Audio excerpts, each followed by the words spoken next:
Just after 6, I'm Mark McIntyre, Chairman of the Southampton Village Board of Architecture Review and Historic Preservation. With me on the dais, we have Susan Stevenson, Jane Clare, Kathy Buxton, and Anita Edward Anchor. So with that, we have quorum. So motion to open the July 28th meeting of the Board of Architecture Review and Historic Preservation. Do I have a second? Second. All in favor? Aye. Also with us, we have our Planning Director, Alex Wallach. We have our attorney, Alice Cooley, our counsel, and in the back we have our recording secretary, Jackie Allen, and Sage running all things videos. So with that, I think we're off and running. Before we go, a couple of announcements. In August, we only have one meeting, which is going to be on August the 11th. That would make the materials due date the 5th. Is that right, Alex? That's good. Yeah, the Tuesday prior. It's the Tuesday prior. I think that's the 5th, right? What? It's Monday, right? The 5th of August. Our meeting is the 11th. Oh. But the due date for materials, I believe, would be the For 5th. carryover cases, Yes. that's correct. Okay. So with that, I will open this up. So the first thing on the agenda is minute approval from July the 14th. Board members, did you receive the minutes from July 14th? Yes. Yes. Are there any additions or corrections? I can see it. No. Okay. So I'm going to motion to approve the minutes from July 14th. Is there a second? Second. All in favor? Aye. Second thing on the agenda is a written decision on Brookside Enterprises LLC, 276 Hill Street. Alice, do you want to top line us? This is a certificate of appropriateness to demolish the existing dwelling and construct a two-story residence, which the board found was appropriate after the applicant agreed to make the entire main facade cedar shingles. Okay. Board members, did you receive the written decision? Yes. Any changes or corrections? Okay. So motion to approve the written decision for 276 Hill Street as written. Is there a second? Second. All in favor? Aye. Any opposed? Yes. Nay. Okay. We have an adjournment request for 101 Hedges LLC at 101 Toilsome Lane. Is there a date on that? So I'm going to, did we already adjourn? No, I'm going to motion then to adjourn 101 Toilsome Lane to August the 11th. Is there a second? Second. All in favor? Aye. We also have a request to adjourn 12 Halsey Path LLC at 12 Halsey Path to August the 11th. So motion to accept the applicant's request for an adjournment to August 11th for 12 Halsey Path. Is there a second? Second. All in favor? Aye. Aye. Okay. So we have no sign permits. We have, first thing we have is a demo eval for 11 Henry LLC at 11 Henry Street. Is the applicant here? Good evening, Mr. Chairman, members of the board, Michael Smolensky, Smolensky Law Firm, 860 Montauk Highway, Watermill, New York, for the applicant. This is on for a demolition approval. The property doesn't meet any of the criteria of landmarking in the Village Code, Section 65.3. There are no significant historical features to this house. It's a regular run-of-the-mill middle-class house that was built in the 1930s. It does meet the 70-year requirement, but that's where the analysis should end as it relates to that. It hasn't yielded any prehistory or history to the village. It's not a work of architectural significance. It doesn't embody or distinguish any characteristic type or period of method of construction. It's not identified with any person or significant event, and therefore we believe it should be, approved for demolition. If the board has any questions, I'd be glad to answer. Okay. Any questions? Board members.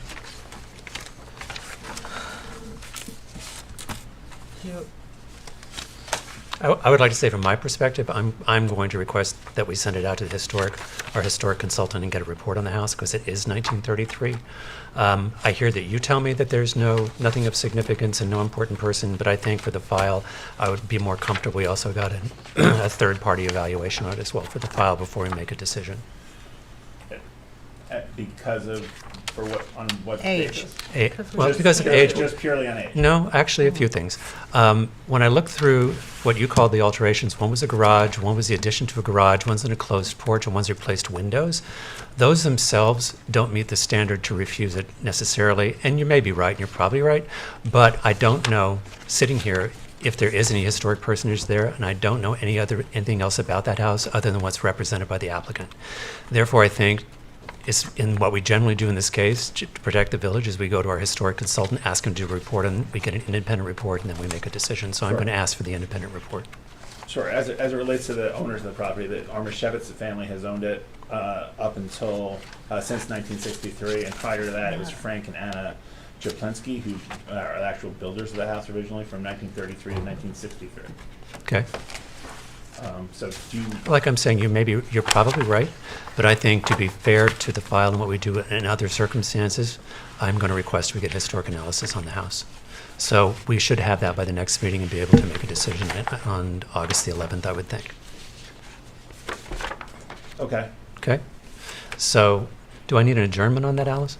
If we request a historic report? Yeah, I just, just note that this is not how the system's supposed to work. The system is supposed to work, that there's supposed to be a committee of two that does that. That doesn't apply to houses greater than 70 years. no, there's two different ways it works, but I have a question. Is Zaplinski, is that CZ? No, it's CHOPLINSKI.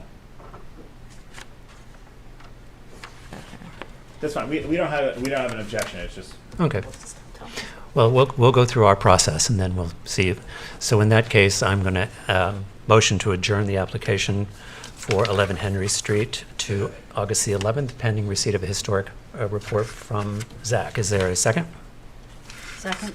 All in favor? Aye. Aye. Okay, we'll see you then. Thank you. Okay, so that takes us now into non-historic carryover matters. A new matter historic, which is 38, 40, and 42 Jobs Lane.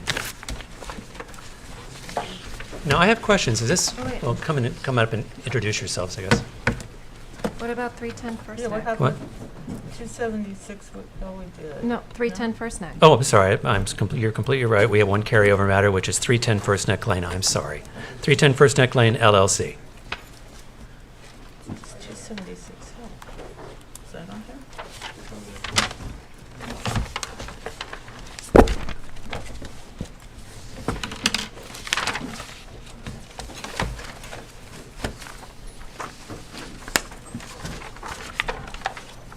Hello? Hello. Hi, you can hear us? Barely. Is this a little bit better? That's a little bit better. Thank you. I wanted to thank the members of the board to see us tonight. This is a carryover application from June the 23rd. There were a few comments that we wanted to address that the members of the board had asked us to look at, and we would like to just take you through some of the amendments that were made to the home. You can go to the first one. So, that's not the same as this one. You could try turning up the volume on your computer or getting closer. You're actually still kind of hard to hear. Yes, hold on, we'll do that. Thank you.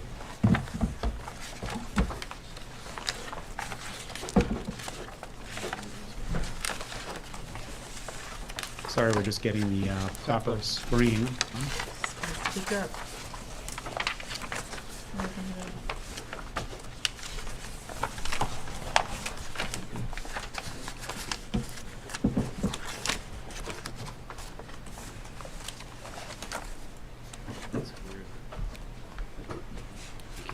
Were you screen sharing?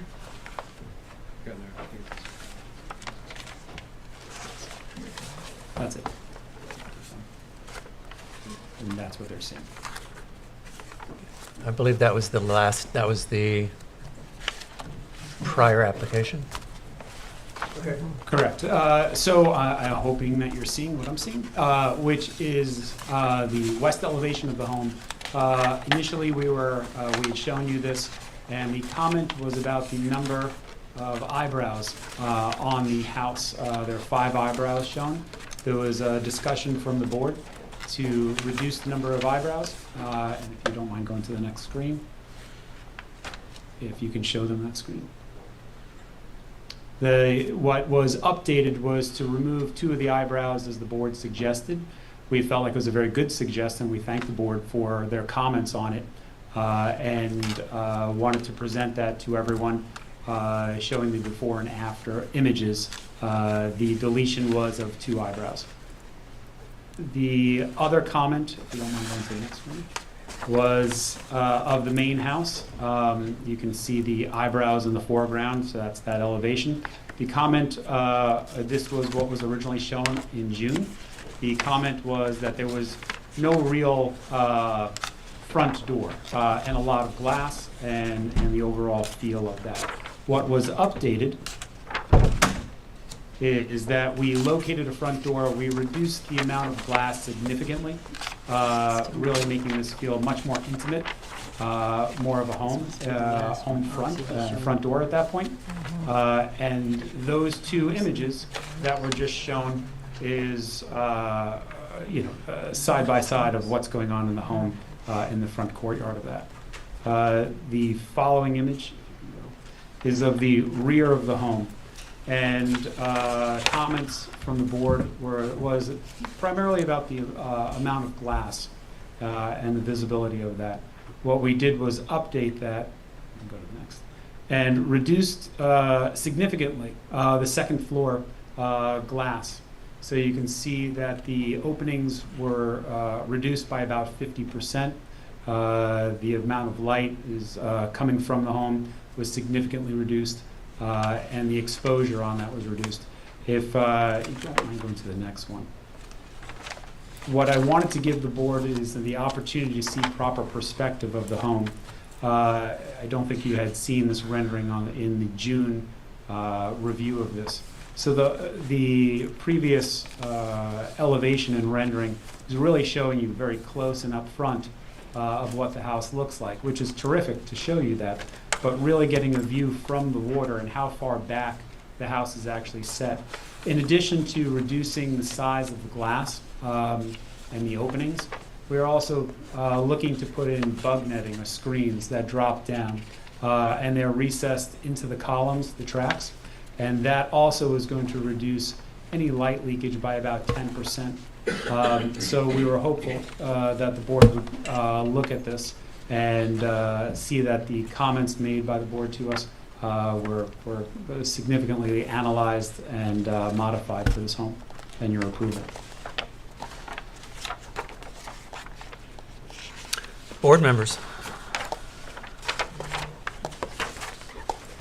I think that it's too commercial looking and not harmonious with the neighborhood. I find the railings rather jarring. And I still think the front door seems just very commercial looking. Was the board okay, sorry. Yeah, well, let's get comments from everyone. Board members. I also feel that there's, the front and the back have nothing to do with each other, as far as I can tell.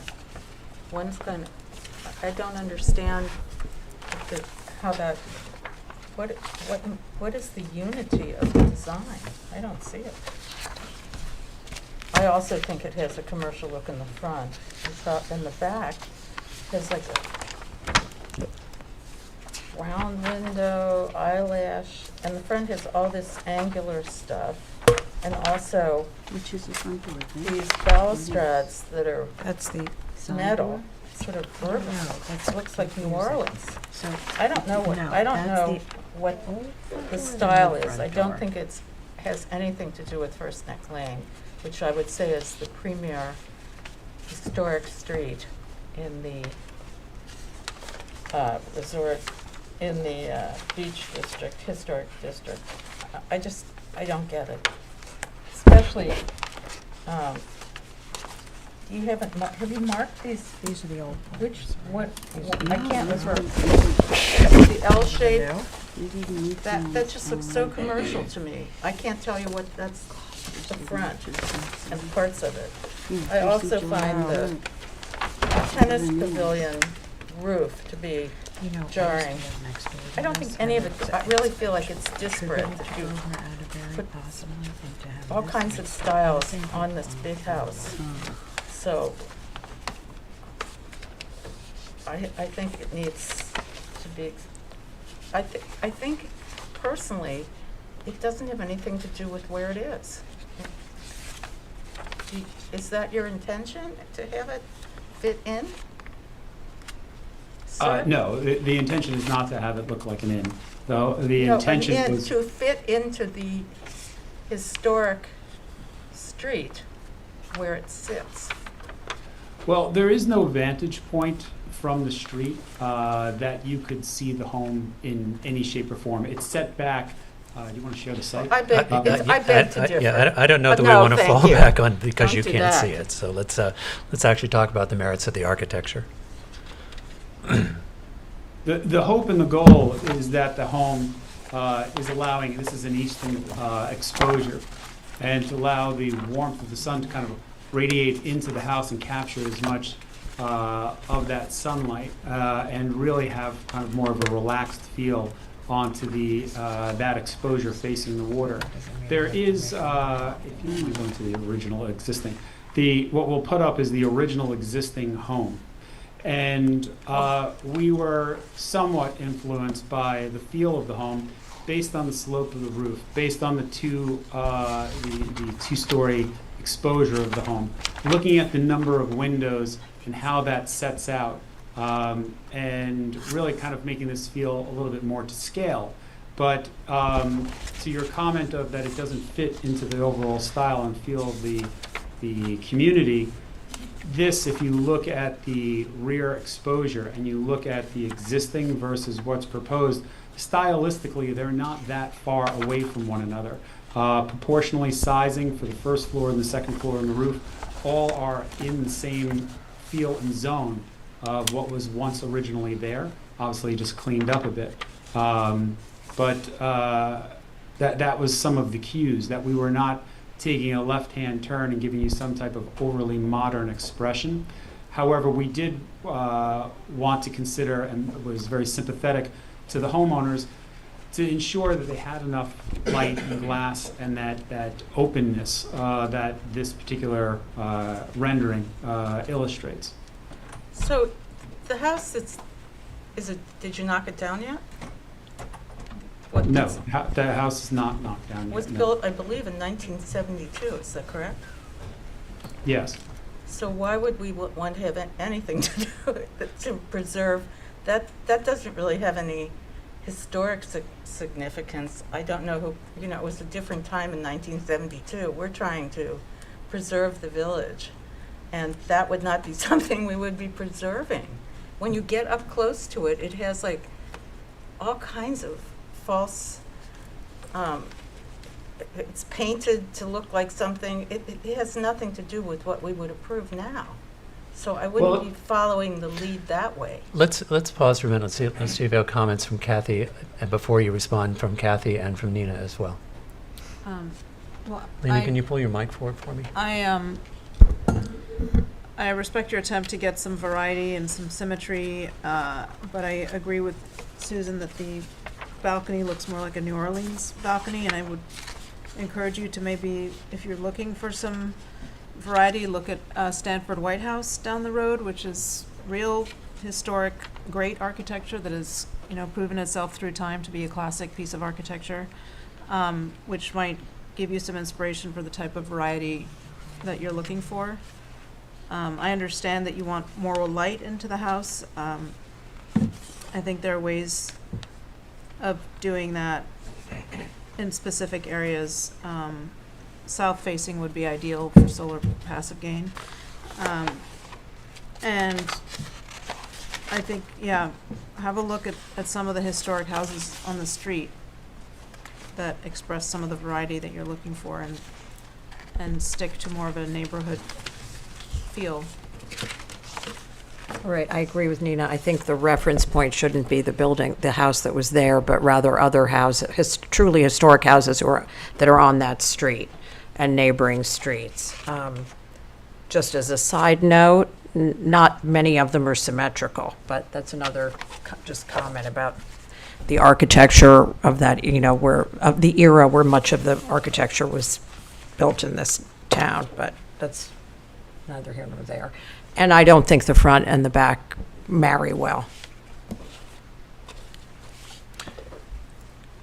Here's where I'm sort of coming out on it. I think what I'm hearing is, first, I think the design of the railing and the style of the railing are not really harmonious with what we normally see in the village, and they look like they belong in another place, not here. So I think you need to look at that for a different expression of that railing. And I also think you've got sort of one of every. You've got all these, I don't know if those are corbels or dentals, whatever's going across the roof line. It just gets very fancy. In a sense, it's casual. In a sense, it gets fancy. An overall shape isn't, I think, is working, but I think the detailing of the house in some cases is too much. When we go back to the front door, for example, you put a solid front door, but you actually haven't reduced that width expanses of glass. And I think when you look at the size and scale of the fenestration that's either side of the now solid front door, which is still glass everywhere else, I think bringing the scale of that down would be more successful. When you look at the change you made to the second floor windows rhythm, it's much better here than the last time we saw it, but I don't think we've matched it at the bottom. And across the back of the house, anybody have any comments about the dental? They've reduced them down to 3, but how are we feeling about those eyebrow windows? I still think it's the rhythm. Eyebrow windows in rhythm is not typical. I think there may be a different architectural solution to that than the use of eyebrow windows the way they've been used here. And I think when I look at your rendering, we still have the house, that the center of the house looks like I can see straight through it. That I think by bringing down the massive, those big windows in the front would cut down that a bit, and the solid front door helps. And I think would bring it into probably to be a little more harmonious with that street, a little more typical with what we see, and also reduce the massing of all the heaviness of the railings and the top detail against the roof. Also gives it a massing and a heaviness that isn't typical for what we would see in like a summer colony house in Southampton. That's what I would say. Okay, that was a lot. Now, any questions, comments that you have back to the board, sir? Not at this time. I think I'd like to just take your comments in and Okay. Look forward to coming back to you. Okay, before we do that, let's see, are there any comments from the public?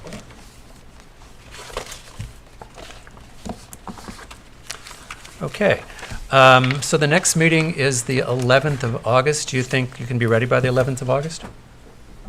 Yes, we would like to have that opportunity. Okay, so then I'm going to motion to accept the applicant's request for adjournment for 310 First Lake Lane to August the 11th. Is there a second? Second. All in favor? Aye. Thank you. Thank you very much. I appreciate everyone's time. Thank you. Okay, so now this brings us to new matters, and the first one was East End Holding LLC at 3840 and 42 Jobs. Do you have affidavits, and are they in order? Yes. Okay.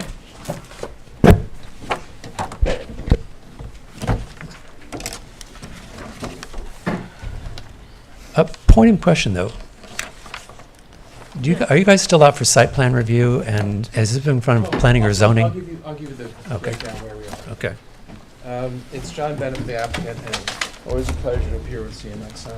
Not only as an architect, but fortunately as a member of the planning commission for many years. The affidavits as stated were sent in. What you're looking at is 3 buildings.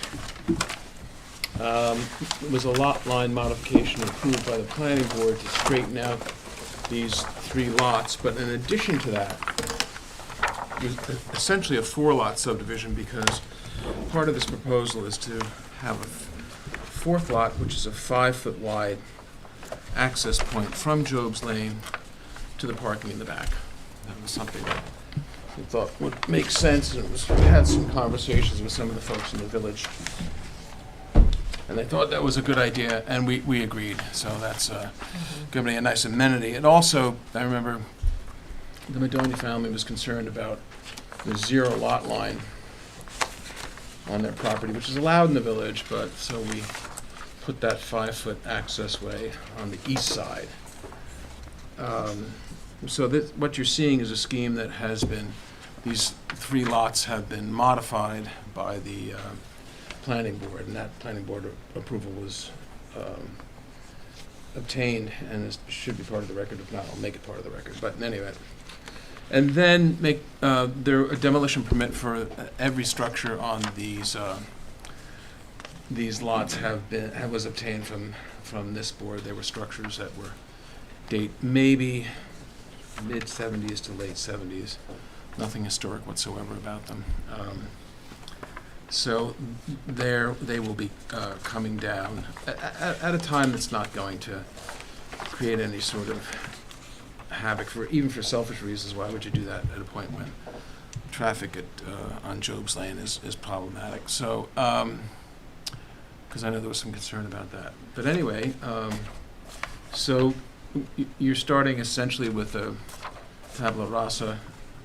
All the structures and buildings are coming down. The lot lines are the way they should be, and the planning board approved that. We did, I think that's a great public benefit, provide for access from Job's Lane to the back. That's not part of your purview generally, but in terms of the overall benefits. So we're here to talk to you about the architecture, and I'll turn that over to CMAC, because he's certainly more qualified to do that than me. But before we do that, is that this, you still have to go into planning and to zoning, right? Do you have site plan approval? Well, we may or may not, depending upon the way the building department calculates the parking, because there's quite a bit of pre-existing parking rights there. So we're still not sure about ZBA. The prior plan required ZBA approval because it was the buildings were longer than 75 feet, but these conform to the 75 feet. So dimensionally, these are all in conformity. The only issue is parking. So we'll meet with Chris about that. And then planning board stuff is rather generic, drainage and those sort of things. So I thought it made sense, I think the building department as well made sense to get this stuff before you to see what your response was. Okay. I mean, you know, Yeah. I'm sorry, Al. Yeah, that makes sense, preliminarily. This is a preliminary review, Yeah. because we couldn't vote on it because they don't have planning approval. Well, If we need variance approvals, maybe, but it's not for the structures. The structures don't need it. okay. The structures comply. If I may. Well, it's not gonna happen tonight. Oh, well, yeah, I know. Yeah. If I may, back in 2013, the village adopted a master plan for the village business district. In that there were guidelines and zoning recommendations that were adopted in the zoning book. Today, what you see in front of you adheres to all those zoning guidelines. So this is an as-of-right building compared to what you had originally seen in the previous application. Among these are, for instance, maintaining the building at 0 lot on Job's Lane. The depth of the building was reduced to 75 feet from originally it was close to 100. We are providing, we're the only actually site on the south side of Job's Lane that provides parking. Actually, no other property, because of the configuration of the public parking, can accommodate parking. We're the only one because it's towards the end of it and the roundabout that can access these parking. So we're providing 6 parking spots. In addition, we are providing a 5-foot walkway. This was again one of the recommendations of the master plan, to increase accessibility between various parts of the village, that every interval of 295 feet or so, a walkway should be presented, which we have accommodated that. We have accommodated that walkway on the east side of the building to provide an additional buffer between a historic Madonia's antique shop and our building. Rear of the property, between the parking and the rear of the building, we're providing a plaza, or if you may, open space that scale-wise is equivalent to what the original courtyard was on this property. All this area is basically paved in brick. As far as the walkway and the plaza in the back. The building itself, both front facade and rear facade, are brick. Majority of it, the roofs are the short roof on the one-story roof on the Job's Lane section is a standing seam roof. The higher roofs are EPDM on the flat, and asphalt shingles on the slope portion of it. You don't see those from the street or anywhere else unless you look at it as an aerial. The rear of the building is not treated as a rear, but also as almost a front, which accesses all the office buildings on the second floor. As you can see, as I'm going to go through these drawings. I just want to add one thing, if I may, from a conformance point of view. The village code states in the village business zoning district that the buildings have to take up a minimum. The width of the buildings have to be 90% of the width of the lot. So these are, again, conforming buildings, So again, which the existing iteration does not do. So this is actually reducing the degree of a in very addition substantial to that, the second floor has to sit 8 foot setback from Job's Lane, which we do that. We sit back again an additional 8 feet from our property line on Job's Lane for the second level. And I'm going to walk you through the plans. Just on the foundations, note that again on the east side of the building, we are not having a full basement. We're having a major crawl space. I mean, some crawl space on actually both sides of the property, respecting and protecting neighboring properties when it comes to excavation, so that we're not basically excavating a deep full height ceiling in proximity to those property lines. The ground floor level of the building are 3 storefronts. The storefronts are very much in line with some of the more historic storefronts on Job's Lane and Main Street, where we have a glass frontage displays.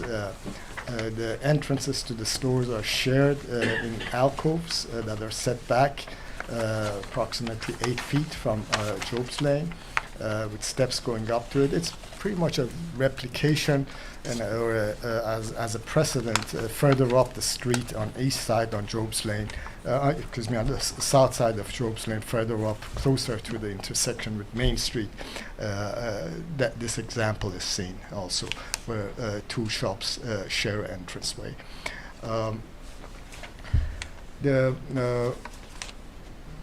Also, the office buildings are all accessed from the rear.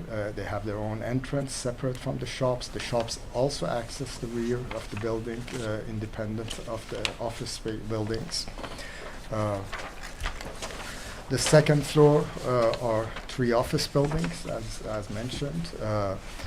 Again, both facades, both in the front and the back, are treated as a finished masonry facade. What you see here are our building in the context of Job's Lane. In both cases, in the top page, you can see it placed in between the Madonia Antique Shop and the building to the west of it. The height of the building is 27 feet on the 2 ends neighboring the property. On the center with the pitched roof, it goes up to 35 feet. Again, per code, we are allowed to go up to 40 foot of a height, but we're opting for the 35 feet as of right, with a walkway which is also framed in a brick entrance approach. You can see at the bottom picture the relationship of our building to the elevations of the buildings across the street, which is primarily a Southampton Art Center, and the Arboretum next to it, which we're facing, and the Polo Ralph Lauren shop are the immediate buildings adjacent to us or opposite from us. Job's Lane has basically a collection of brick buildings, and we're consistent with that as far as using that as a material. We are also respectful of the Southampton Art Center's grounds and building, and with the grounds facing this building, the use of brick creates almost a courtyard once one is on the grounds of the Arboretum. Well, not to mention Peter, the former Not to Rogers mention the Memorial. old library and the Peter Marino Foundation. The facade elevation, this is what you see on Job's Lane. Again, the entrances are recessed 8 foot back with a very typical 1930s, 40s shop displays. Again, all the walkways are paved in brick, steps are paved in brick. The shop's retail is a painted framed material with a standing seam roof, and then 8-foot setback. The brick rises to 27-foot height with the offices above. There's a 3D of it, and an aerial. And this is a elevation of the rear of the building, access to the offices. There are doors that are again paired, one going up to a office level and the other one going to the shops. We've minimized the windows in the back. The displays that you see between the doors are the displays for the shop. They don't actually look into the shops, they're just displays. And above, they're oversized windows, but just one per shop, per office at a 3'6" width. Again, brick used throughout with different shaped bricks detailing it. The window frames are all specialty shaped bricks that enhance definition of these. There are coins on the corner of the building that are expressed as one height of brick recessed about 3 inches. There's a traditional brick cornice carrying both in the front and the back of the building. The courtyard, as I said, the plaza, it's all paved in brick and closed off. And for the sake of this picture, or this drawing, the planting has been reduced in height, but the planting is slightly higher than that to hide the height of a car at 5-foot height. Over here, you get some contextual dimensions in relationship to the neighboring buildings on Job's Lane. Again, the center of the building at 35 foot, the ground level of it, which is retail, at 12'7", which matches the rest of the retails, and the office portions on each wing, either side, to 27-foot height. And you can see the 5-foot walkway, brick entrance.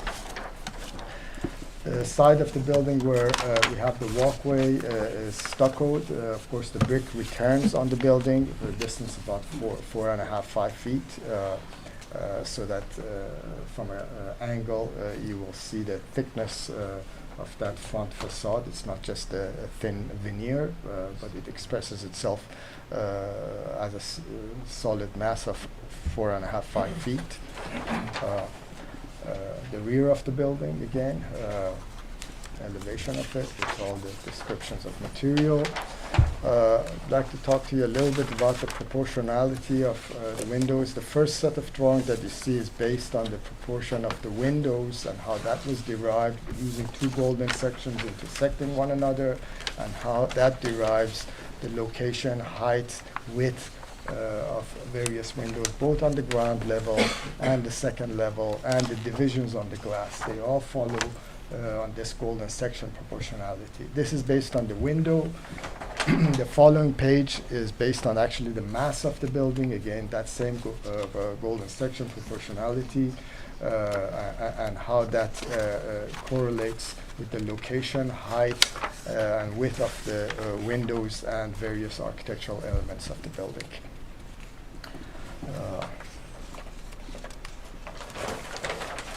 And same for the rear of the building. Again, you can see the correlation of these golden section rectangles to the placement of the windows and the doors and the heights.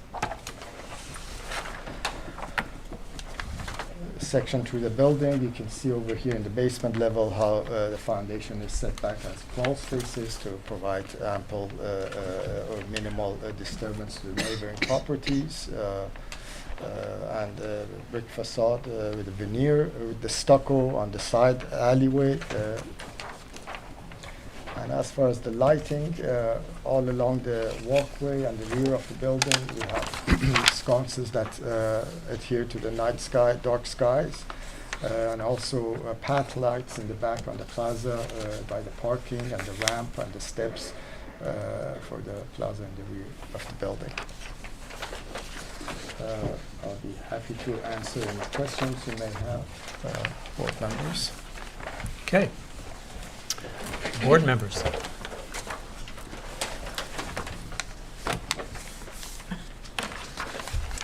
I appreciate your consideration of the neighbor being moved to the side and the consideration of the basements being away from their neighbors.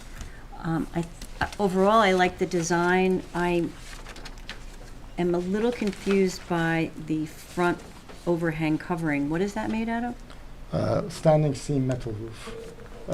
It's typical of a few stores. Actually, the public house has a similar one-story standing seam roof. So Sean's Deli has one as well, it's a common material. Where are they? metal On Job's. On Job's. What businesses? So Sean's Deli at the end, it's got a little bit of a standing seam or copper, also and the the public house. public house. They're small. They're not They're not like ov- this. they're not overriding elements, but This is also 8 foot deep.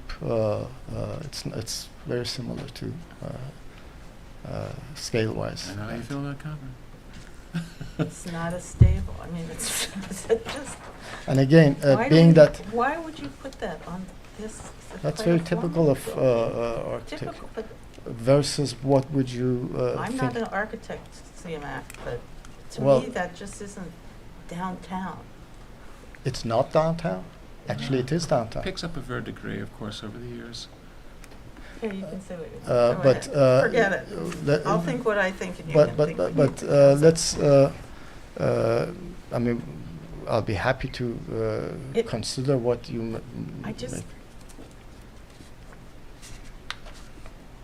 But we do have plenty of examples of it in our village. But I mean, I'm gonna go shingles. look, don't worry. There's. I know where Job's Lane That's is. good. I go past But, it regularly. Okay, don't worry about it, let's- CMAC. I'm gonna go look. Okay, sure. Kathy, any comments? I think the architecture's good. I just wonder whether it's in keeping with the sort of villagey feel. I mean, the buildings that were there before are sort of wooden and small, and it's sort of like a little shop. It's a very small-scaled little town with little shops, and this to me looks. I know it's picking up on the brick library across the street, but it's not a library. That's one thing. It seems a bit formal, and it seems also almost a bit urban, like it belongs in South Street Seaport. And I like the architecture, but I just think it's a bit heavy and formal for its context. We can show you, we'll show you a lot of brick on, Why don't a we lot get of all the brick buildings comments, on Job's in Maine.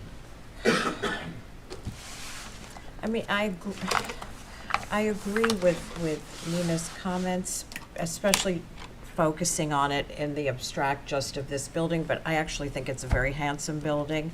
And when I step back from just studying this and I think of it in the context of the street, I'm okay with it. Here's how I don't think it's appropriate for where it is. I think it's tall. I think it's trying to be the most important building on the street.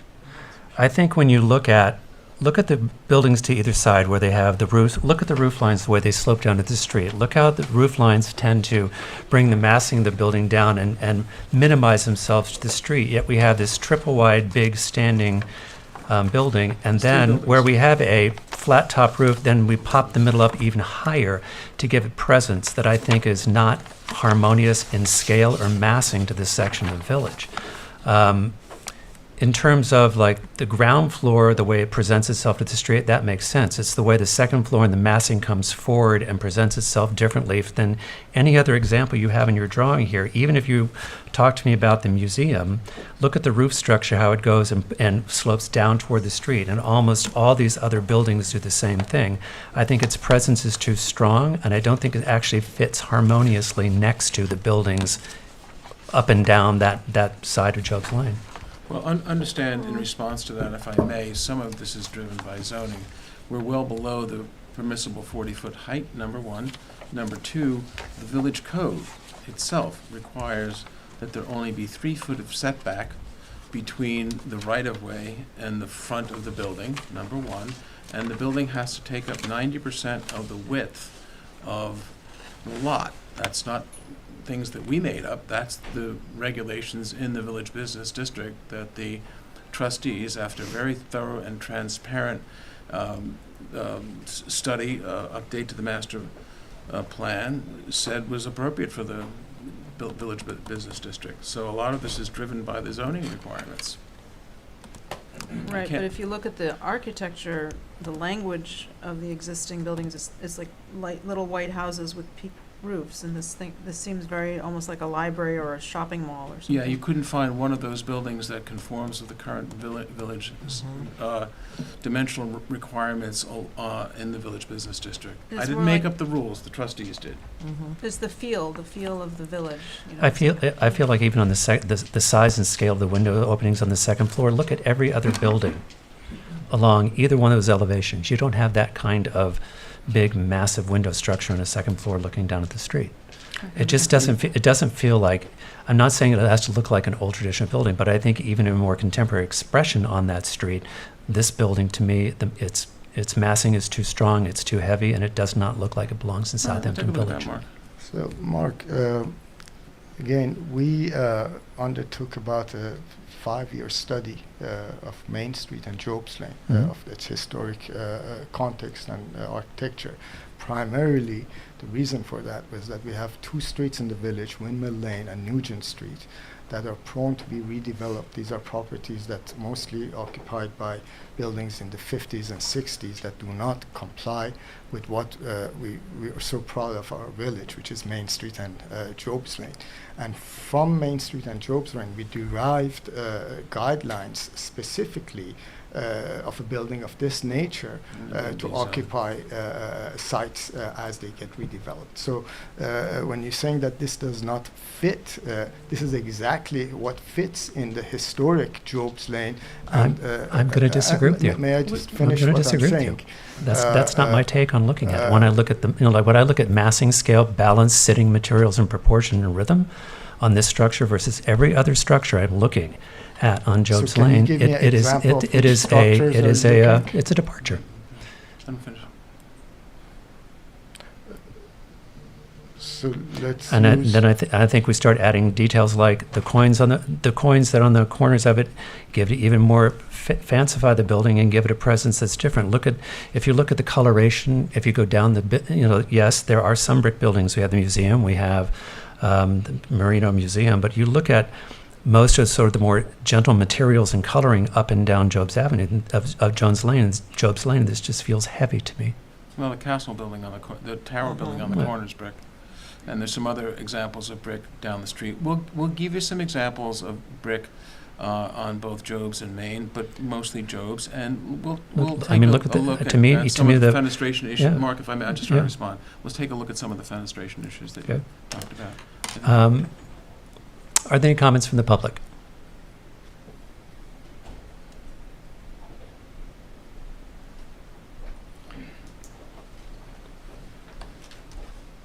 Good evening. Thank you all for your work on behalf of our village to start. But I'm a resident of the village and president of the Southampton Association, and did a pretty extensive review of. Can you just give your name for the record, please? Yes, Jay Deasing,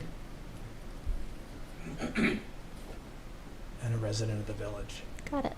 Good, thank you. So I did an extensive review on Job's Lane, and on the south side, there are currently 3 access points to the back parking lot, probably only one of which is actually designated as an access point. The others are sort of jerry-rigged using side lots, and you have to step over a curb cut and what have you. But one of the things that I learned was that all of those access points are more than 9 feet wide. Some of them are as much as 11 feet wide. and it gives space, it gives light. And so I did also notice the buildings are quite close together in many situations. But there was a spot where one of the buildings is about 4.5 feet from the neighboring building. And so I don't know if there's any way that I can get this. You can put it, I don't know, is this relevant to us, though? Yeah. This is planning, this has nothing to do with us, sorry. Mhm. So if you have other points. Mhm. Well, it does have to do with the property and the scale. You're in front of the wrong board. I think that one probably does go to planning more than it goes to us. You know, we did send it to planning, and they said to send it here. I don't know. There's a village catch-22 for you. That planning, I don't remember any of those comments. We're offering a 5-foot, that's a generous 5-foot Right. It's access not way to generous. the park. You're not gonna have. That's what you're So, getting. so Jay, what you want on the record is you don't feel the 5 foot is generous. I do not feel it's generous. Fine, okay. Okay, Public access. No Good, thank you. okay, thank you. Any other public comment? I don't think this board would have the authority to alter that. Okay. okay. And if I may- We do have a letter, just to state for the record, from,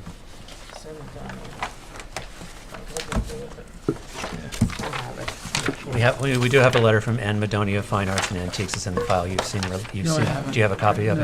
No, I haven't. You want one? Yeah. It came in sure, today, thanks. so we can give you a copy of that. You should take a look at that. Thanks a million. Thank you, Kathy. Thank you. All right. So I feel that's where we are right now.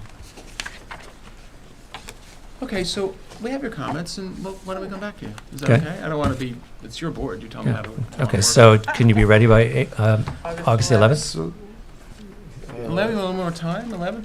Let's keep it for 11 if we'll you're not keep it ready. for 11, if We'll not, ask we'll for adjourn. adjournment. Okay. It's Okay, not so- till September otherwise. Yeah, no, we'll keep it for the 11th. Okay. No. All right, so I'm going, motion Thanks. to accept the applicant's request for an adjournment for East End Holdings LLC at 3840 and 42 Jobs Lane. Is there a second? Second. All in favor? Aye. August Okay. 11, right? Yep, thank you. Thanks.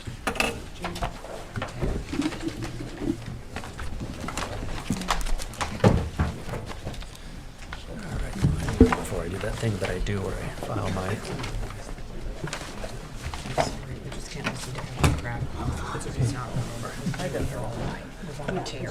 okay, so that takes us to public hearings, non-historic area matters. The first one is 75 Halsey Avenue.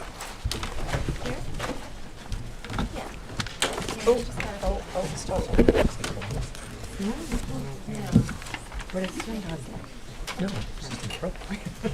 And the stars look like I know.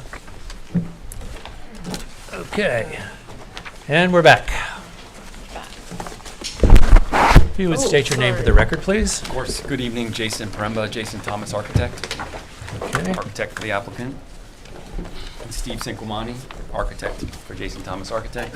And Denise Shern, attorney for the architect? I'm sorry, for the, for the matter?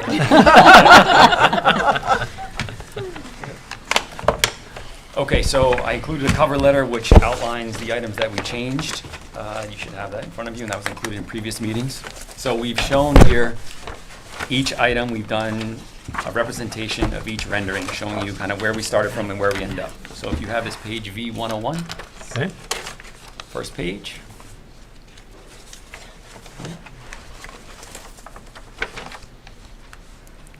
Bottom right. So, So you've ended up at natural yep, the at client natural has agreed cedar. to pivot to natural shingles. Okay. I just want to make note that what I do isn't arbitrary. I'd gone through the village in this area from Powell Avenue to Halsey Avenue, and I counted the houses originally when I designed it. And 75 homes are painted or stained shingles, and 46 are new natural shingles. 2 houses are stucco. So when I originally designed it, I had the stained or painted shingles to kind of match what's in the area. My client, based on your recommendations, is willing to pivot to the natural cedar shingles. Okay. Okay. So I've also looked, and we did find the original door that we liked, there was some confusion. We had a darker gray color, and I went through the area too. The adjacent home has the same door in dark, and the confusion was in old meetings when I listened was the frame around the door. So typically, when you drive around that area in the village, often the casing around the door is the color of the casing. Everywhere else it's white, and the door is whatever color, red, blue, what have you. But we decided just to kind of forego guessing what color may be worth, approval each meeting, my clients agreed to just do white. And there's other houses on the same road that have a similar setup with a white door, white trim. Pretty classic in our opinion. Okay. Okay. That is all for the front elevation. Sheet VO2. Okay. VO2, same situation where we show the history of the renderings from the original meeting to the current. Number one, we changed the cedar to cedar shingles on the rear. We've also eliminated one of the triple sliders. And let's see here. And now we only have the one feature slider in the middle and two French-style doors, on the opposing sides. So Okay. just to note that each slider or each door is 2 inches smaller than it was previously. It's going from 3'8" to 3'6". In addition to that, we took the center slider 6 inches smaller than the previous one that was submitted, and 18 inches smaller than the original. So all the doors got smaller. We eliminated one, and the slider is even smaller than it was before. And it's about 29.45 square feet less than the previous submission. And I referenced the square footage because each meeting we're saying there's too much glass, so I'm trying to give you a reference point of how much we've taken away from the exterior. And that's why I had shown the calculations in the previous meeting, just to say, to try to help the whole process, other boards. Well, this is actually a nice master class in how to present to the board, because taking us through all the Yeah. steps is actually really helpful, so thank you. Thank you. Fantastic. The reason why I showed the calculations in the previous meeting was not that my design is not based on calculations of percentages.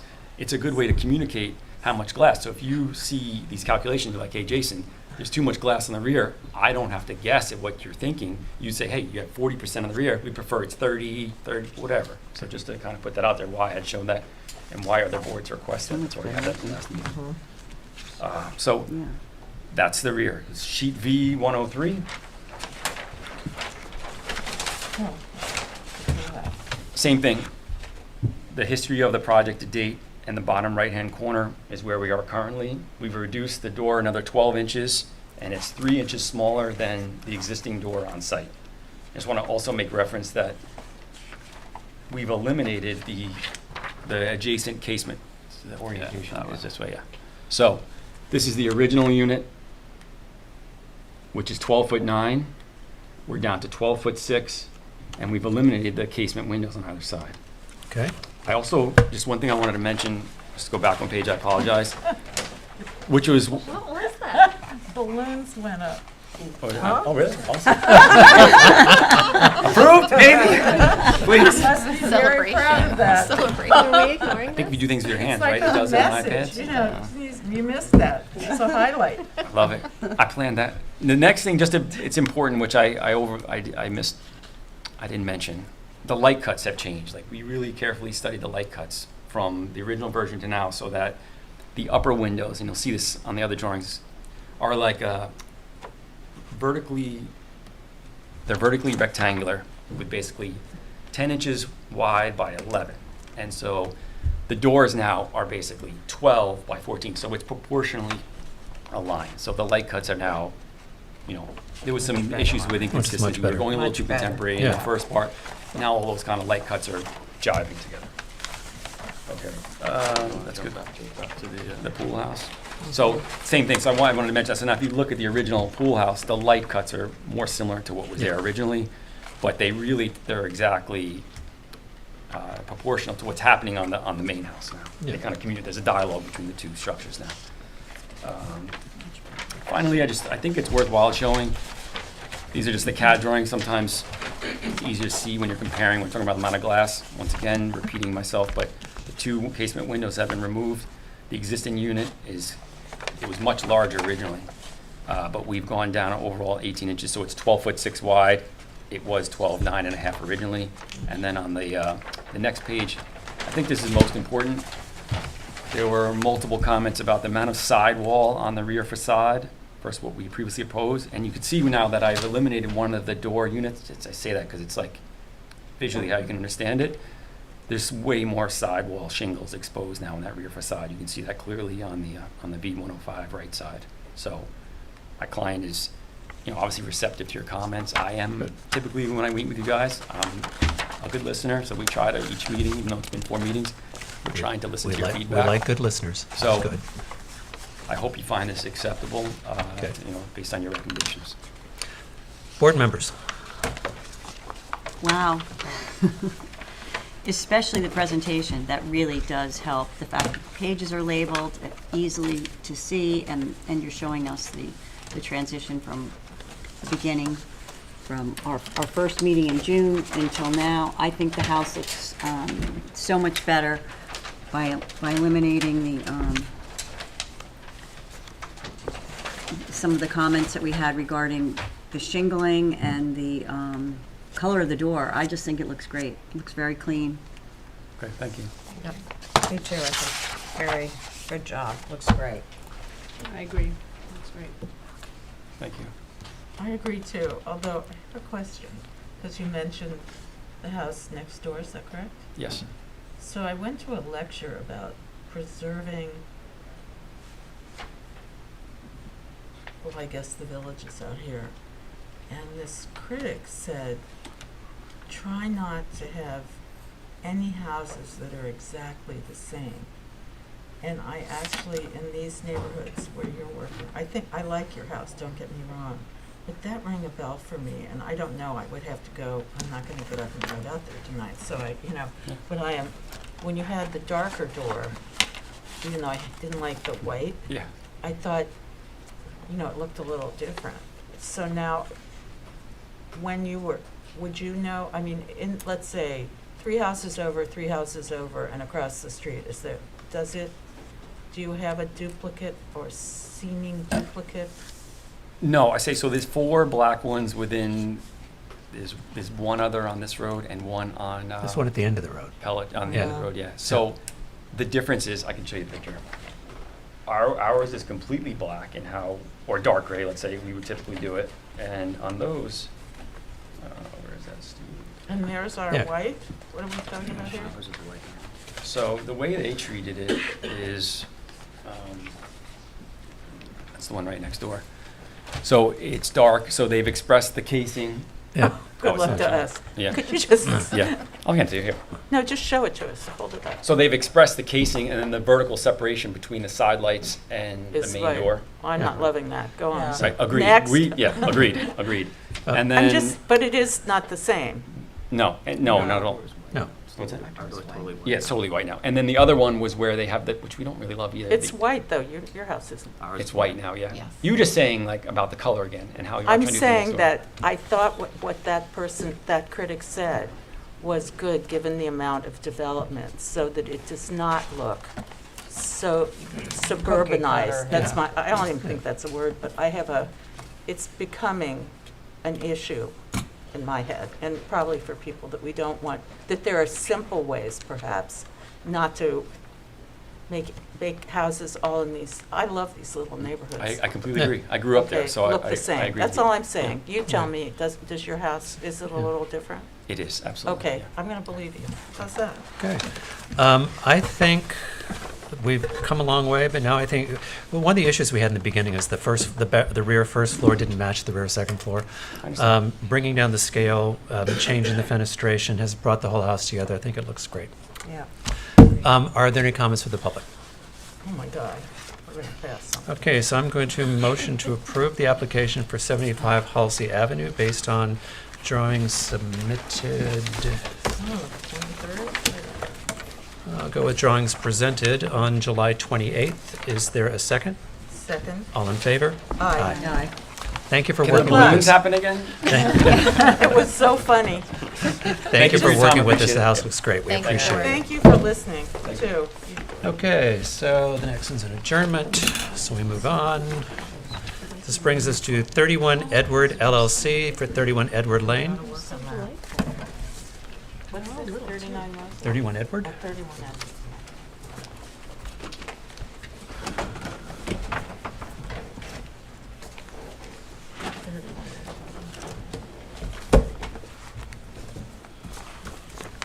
Good evening. If you'll state your name for the record, please.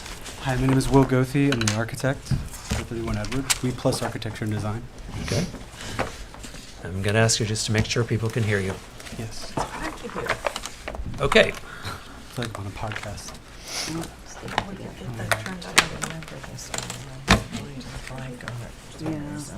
Okay, do you want to go through the changes in the last meeting, and are you Yes. presenting by, Yes, I'm going to share my screen. okay?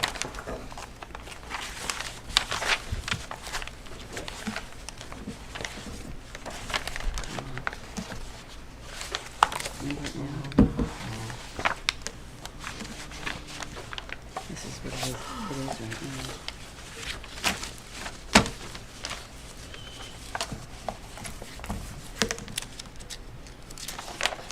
Perfect. All right. So These are neighbors.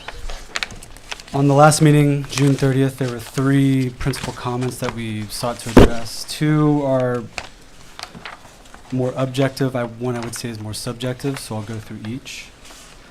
The first one was a comment about skylights that we had integrated. We removed all the skylights.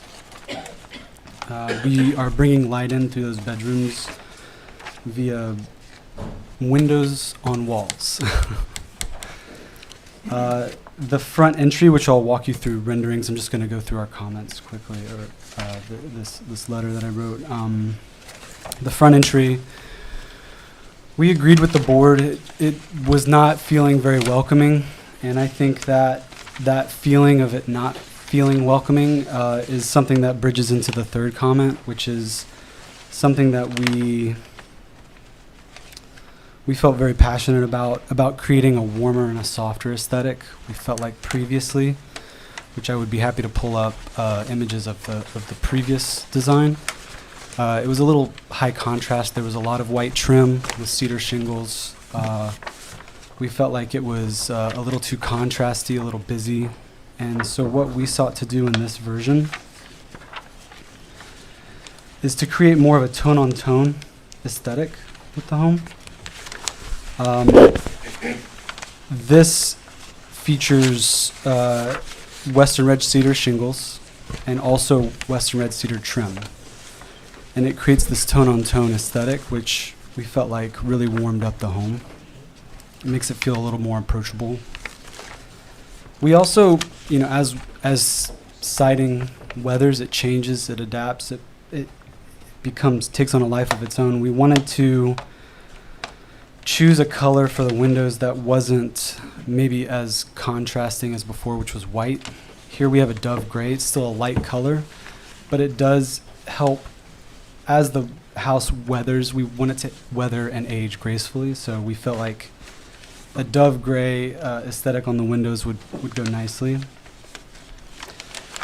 So here in this image, this is a good image to show. This is to remind the board, this is a 2 front yards. This is the corner of Edward Lane here. And so as you round the corner, we tried to integrate that wood aesthetic as much as we possibly could. And I can actually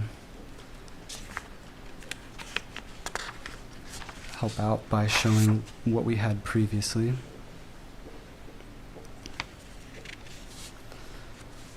So here's what we have now, and this is what we had previously. So again, we're trying to really warm up the house. This felt cold. It felt a little, I think one of the comments was it felt commercial. And we definitely want to avoid that. And I think that was a very keen observation. And so I'll bounce back to where we landed now, which is this.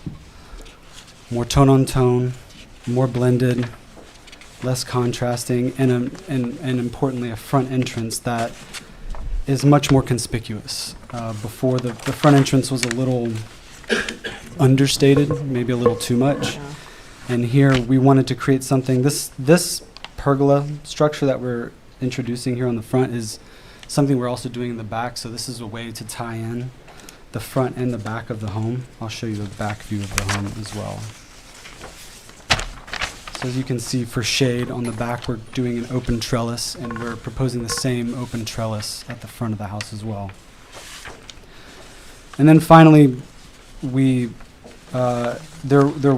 was some concern by neighbors about the screening and the privacy of the home, and so we did submit a site plan that shows our intention to screen the sides of the property. This is a tight lot, and everyone's living closer together now. And so we want to make sure that we respect the proximity to the neighbors and appropriately screen. So those were that's how we addressed the previous comments by the board. Okay, board members. Much better. Yeah, we're happy with that. I think, I drove around there, it's a weird, sort of, all different sizes and Right. It's pretty eclectic. shapes, pretty Yeah. amazing. Well, this was meant to be more of a relief from trying to Right, be I see. something. You're sort of the calm before the storm. Okay, I thought you did a good job.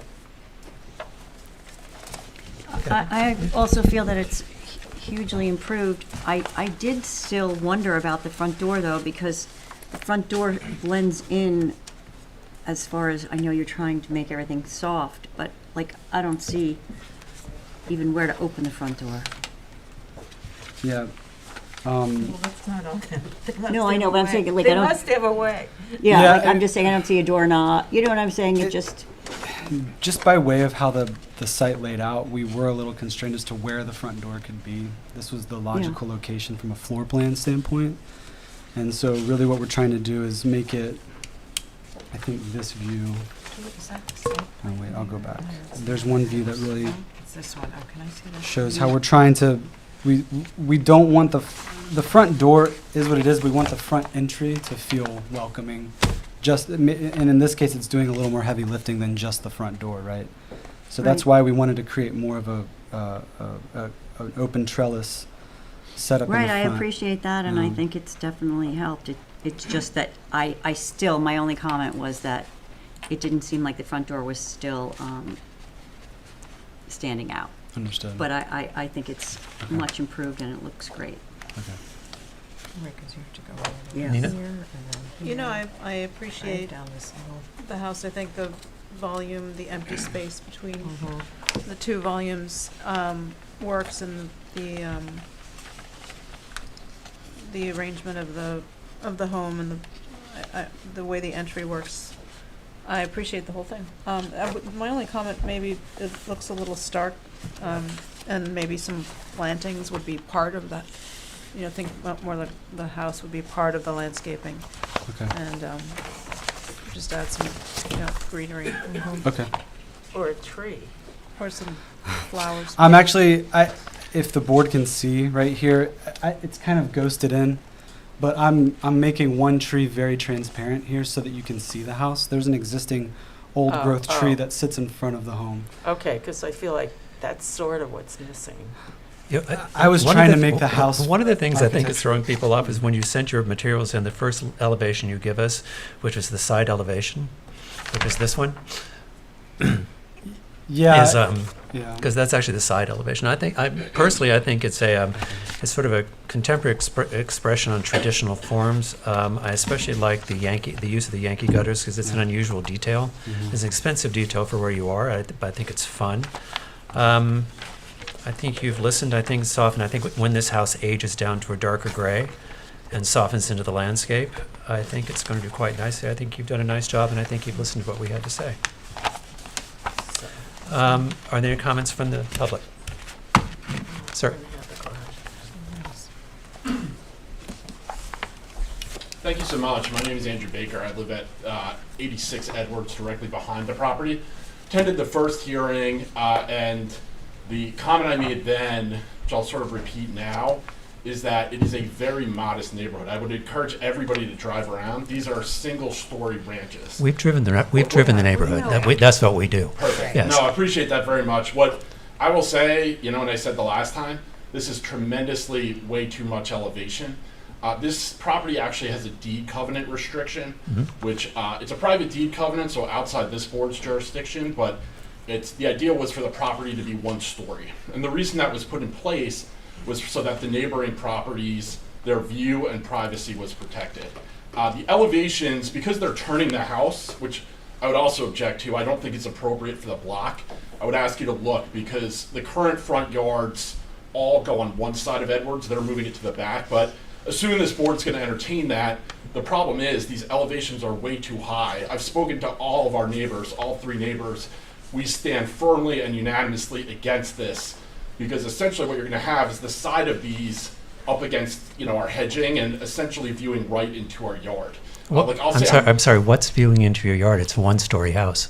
well, the pool house and the garage, because he's turning the house. But it's a one-story house, so Right. what's viewing into your house? Well, not- You have a two-story house. That's right. So your complaint is from your two-story house, you can see the roof of a one-story house?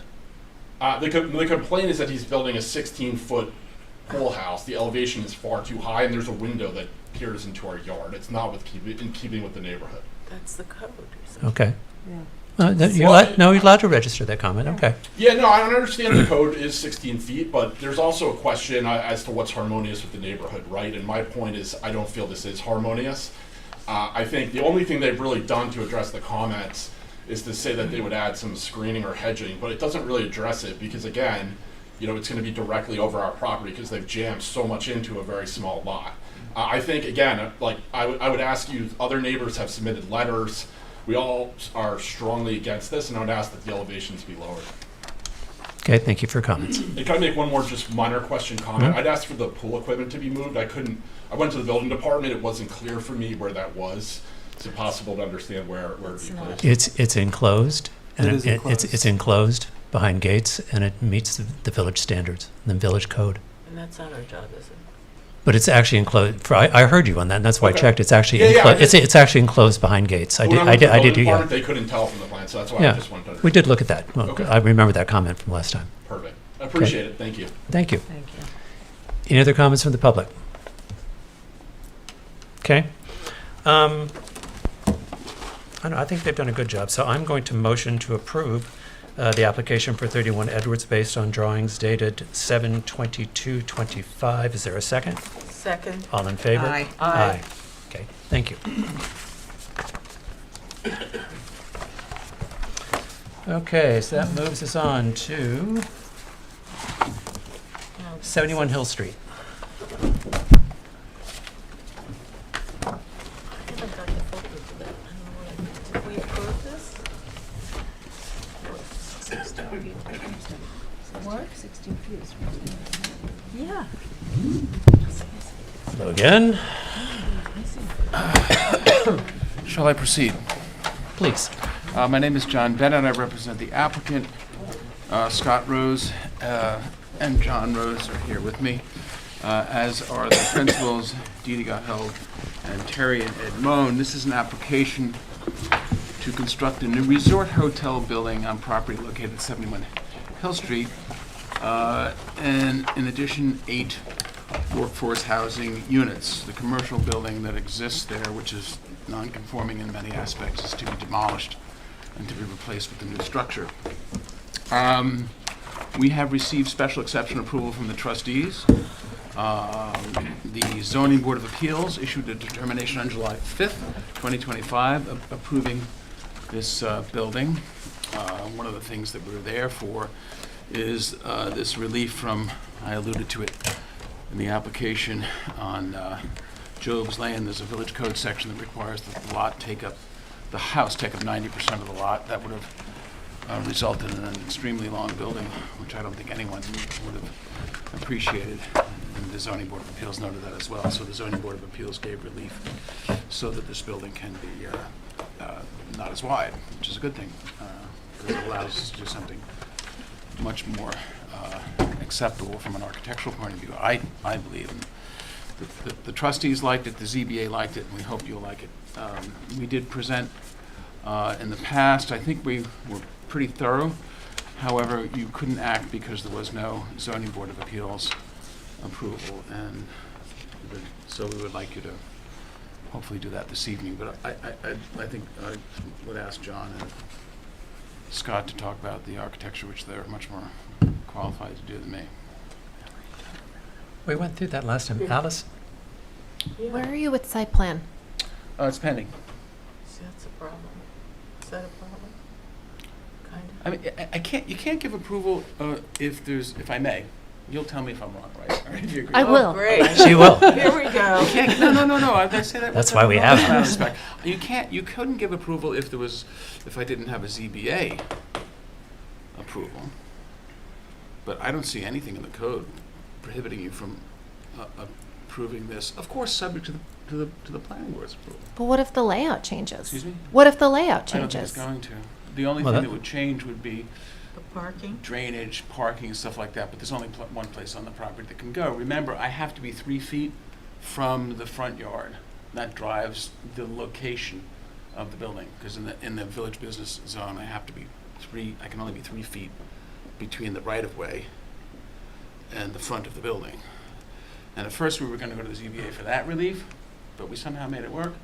But we did, of course, need relief for that 90-foot thing. So, I mean, we have drainage that works with the proper coefficient. We have the zoning board of appeals looked at it. I think we need a little bit of relief for 2 of the parking spots. So we made them compact parking spots. You're parking Mokes. Excuse me? You're parking Mokes now in the. I owned a Moke, and, well, I won't go into it. A Moke only makes sense if it's one of the old gasoline-powered ones, because the batteries don't last. Anyway, Did you get a secret determination yet? yes, the trustees coordinated and gave it a negative declaration. Okay. Yeah, I think, What's that possible? The trustees determined that they would be the lead agency because they granted the special permit. thank you, Alex. Yeah. Yep. So they couldn't have granted the special permit without there being a secret determination. Okay.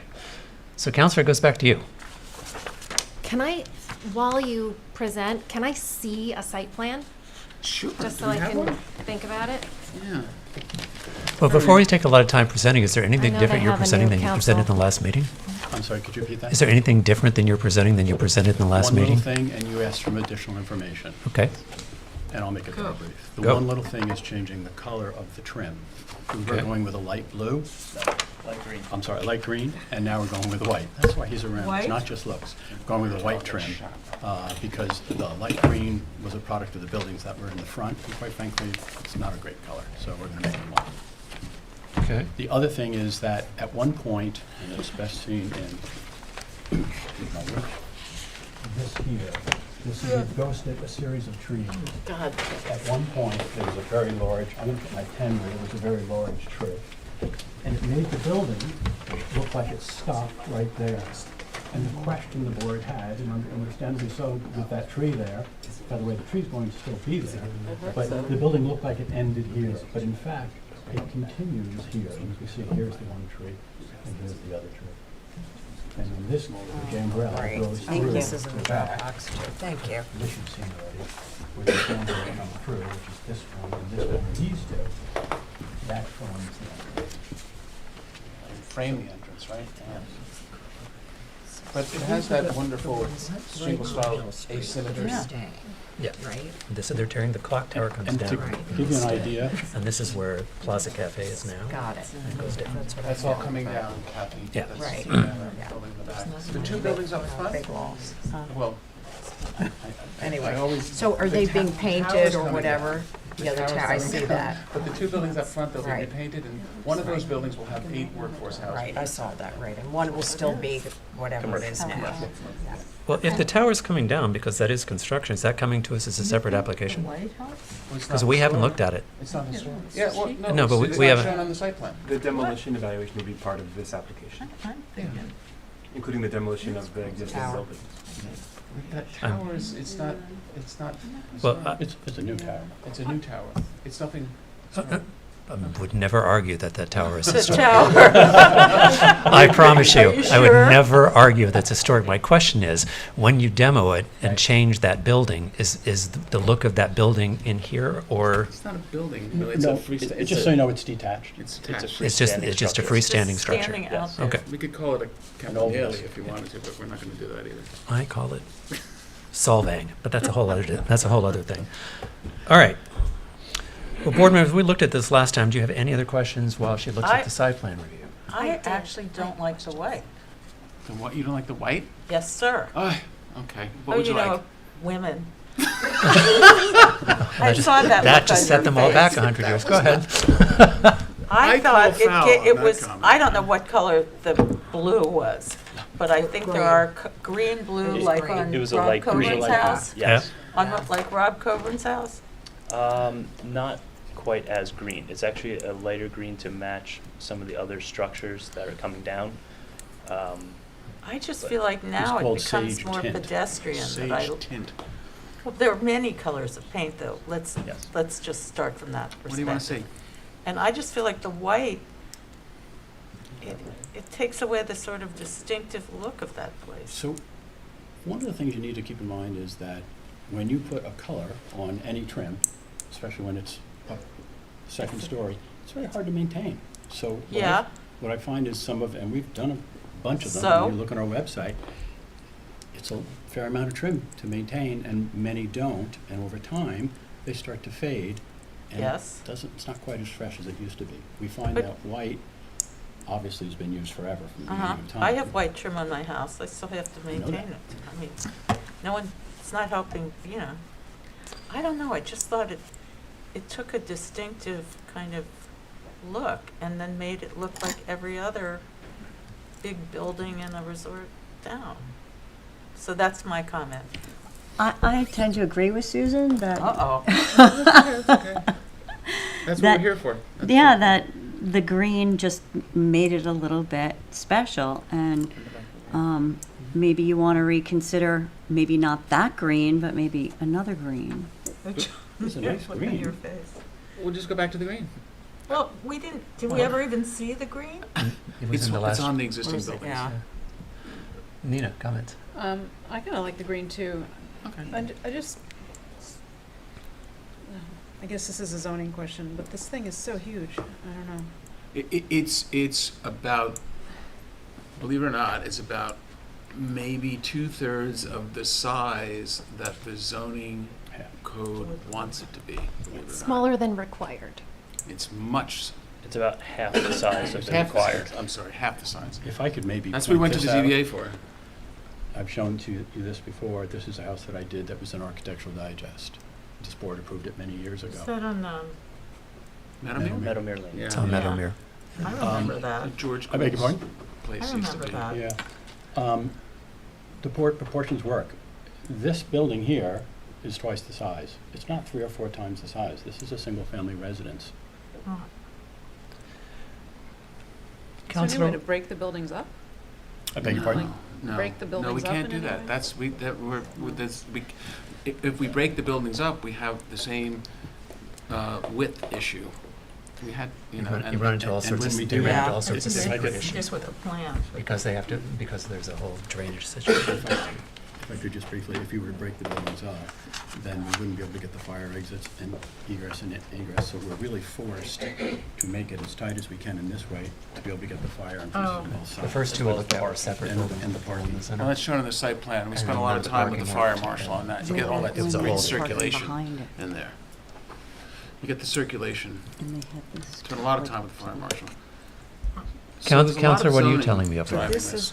I just have two questions.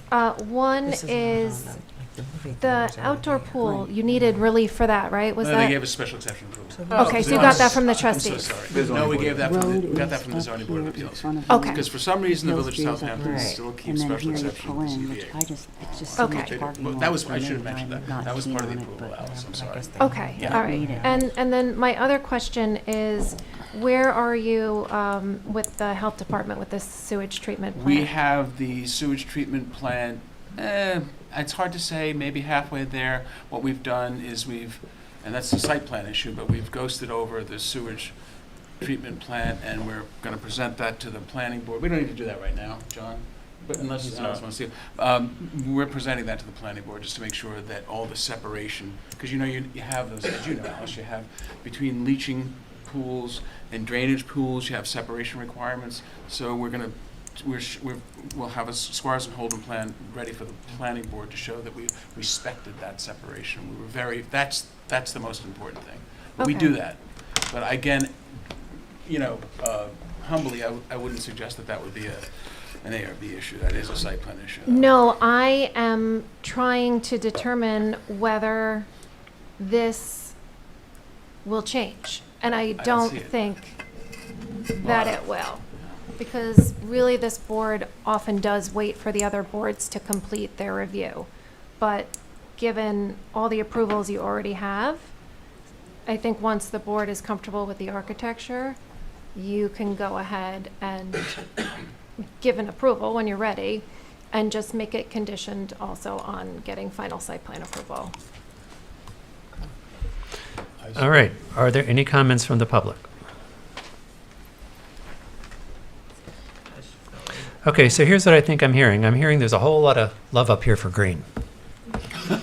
And I'm hearing there's not a lot of appreciation for the white. I understand it may be a little more expensive to maintain, but when it was green, it felt a little more special. When it's white, it feels a little less special. And we've heard that from 3 or 4 people. So how do you feel about green? I spoke with the owner, and I think a light gray would be a nice compromise, similar to the gray that's on the art building over here. It's quite lovely. It's nice warm gray. So there's no pleasing you. That's not the same. If you like the green, well, It wasn't just for the record, it wasn't a deep green. It matches the buildings up front. It's pretty nice. I think what you're hearing is You like when green? It needs what to be happened is green. you showed us something we all really liked it, and then you took it away, and we don't like. And what you replaced it with, we don't like as much as we feel is what you presented the first time was more appropriate, So that's and what we we're felt gonna it was more That's what we're attractive. gonna Oh, Okay. That's what we're gonna do. I mean, I think we'd entertain other greens. No, that's what we're Okay, gonna do. It's fine. too Mr. complicated. Bennett. Too many choices, Yes, sir. right? All right. So with that, what I'm going to do is motion to approve the application for 71 Hill Street, based on drawings presented, actually last meeting, right? Condition on going back to the That's original. right. I was going back to Back to the something original green. back to the original presentation from the 14th of July with green trim and pending receipt, conditioned on receipt of planning Site plan approval. approval. Site planning approval. Whew. Is there a second? Wow, that was good. Second. All in favor? Aye. Any Thanks opposed? a million. Thanks. Okay. Thank you for your time tonight. Good luck with your project. It's been a long time. Oh, in years. Okay, that brings us to 39 Moses Lane. It's a long time for me. I'm going to look at this for 5 years. Okay. No. Okay. Are you giving this to me? Thanks so much. I need some more paper. I always say that. Okay. Do they have this already? Wow. I mean, you could. And 31 Edwards, you approved? Yeah. Not in the record. I have. Well, that word deadline for materials is only for 2 days prior to. Yeah. Okay. If you'll state your name, please. Matthew Quarto, applicant. Okay. We are submitting new material tonight, is that okay? No, that's not okay. No, Materials, what is when this? materials were due Warn on, about that. material submissions were due on Tuesday. Tuesday, so no, you can't submit tonight. So if you're giving us something new to look at, we can't look at it until next meeting. Okay? That's that. So then I'm going to motion to accept the applicant's request for an adjournment to August 11th for 39 Moses. Is there a second? Second. All in favor? Aye. Aye. Thank you. It's just not fair. We need time to study them. It's not fair to the public Yep. either. Okay, so that brings us to 175 Miller Road.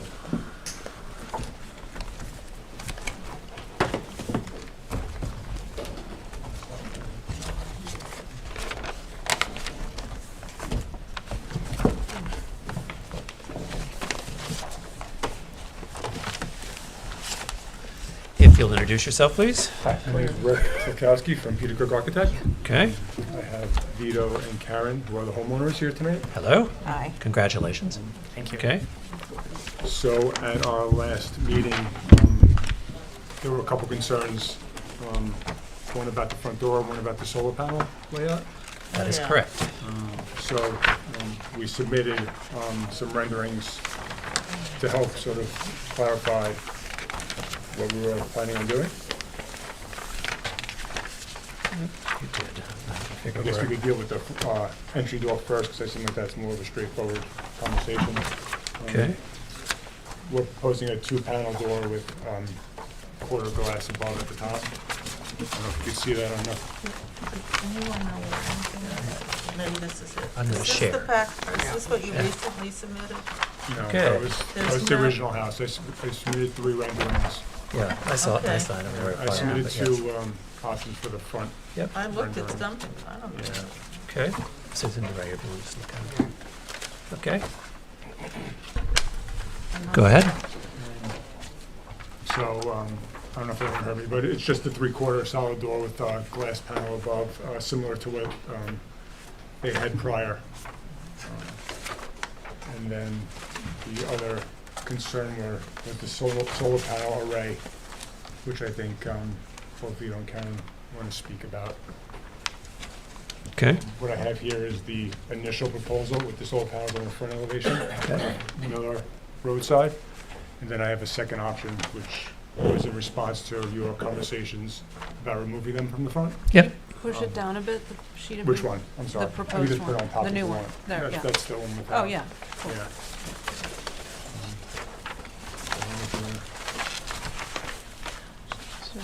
I think there was some concern that it would be jarring for the neighborhood if they were visible. And we did do a drive around, and there are several houses in the neighborhood that have solar facing the street, as well as some of the town has some of their stop street signs that have solar that are on poles in the street. So it would be a problem for us not to have it in the front.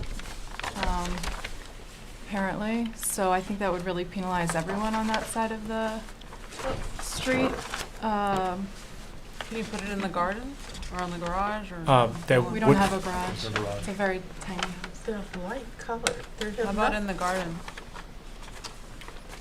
That would add to our square footage covering in the area.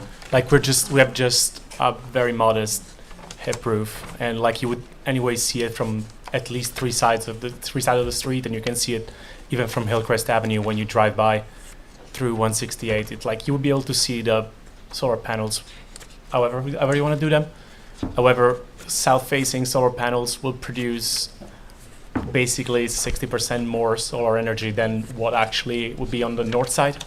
So that would just really not making any sense for us to just do it. Well, we had them on the, right now you had them on 4 sides, and we'd asked they be removed from the south-facing sides. No, You'd we have had 3. We had, what, 3? it wasn't on the west side originally. Okay. Would make It was sense. on the The south, color it was on of the them. south, north, and east side. We also have our engineer from Green Logic that can show you the actual panels, can show you we brought a sample of the actual panel. If that's something you wanted to see, you mentioned you couldn't see it. It might be the rendering because the panels, if it's a black asphalt roof, for example, just disappear. You don't see them. Yeah, it's basically the reflection's right there. That's how the reflection of the sun and the. Oh, well, why is it white in your? I think it's the reflection of how the light hits. I I see. think. All right. So the I'm product feeling reflects. better. So these are all black panels, Okay. low, high solar impact, but low glare, okay? When we're talking about north versus south, so 50% of the time, to make it easy, because it changes every day, the sun comes up, goes straight over the top. Sure, it'll hit a north-facing roof, right? Especially at 18 degrees, but 50% of the time, the sun is very low in the sky, right? Travels in the wintertime east to west this way, as opposed to east to west this way. So that knocks out the north-facing roof for half of the year's production, which is why a panel facing south will create about 600 watts versus a panel that's facing on the north side, which is going to create about 300 watts. So you have far more greater impact being on the south side or facing east or west that's below the east 90 degrees or the west 270 degrees. So we designed to get the most impact out of the solar. If it's going to be up there from an economic perspective, from a production perspective, from a green perspective, we wanted to do the best that it can. Now, they happen to be on the side of the street that has their front-facing roof facing south.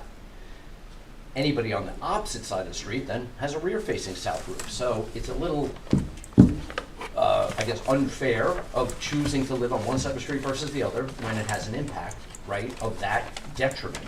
To be able to put the solar panels on the rear roof, which would be less of a visual aesthetic than if it were to be on the front roof but facing the street.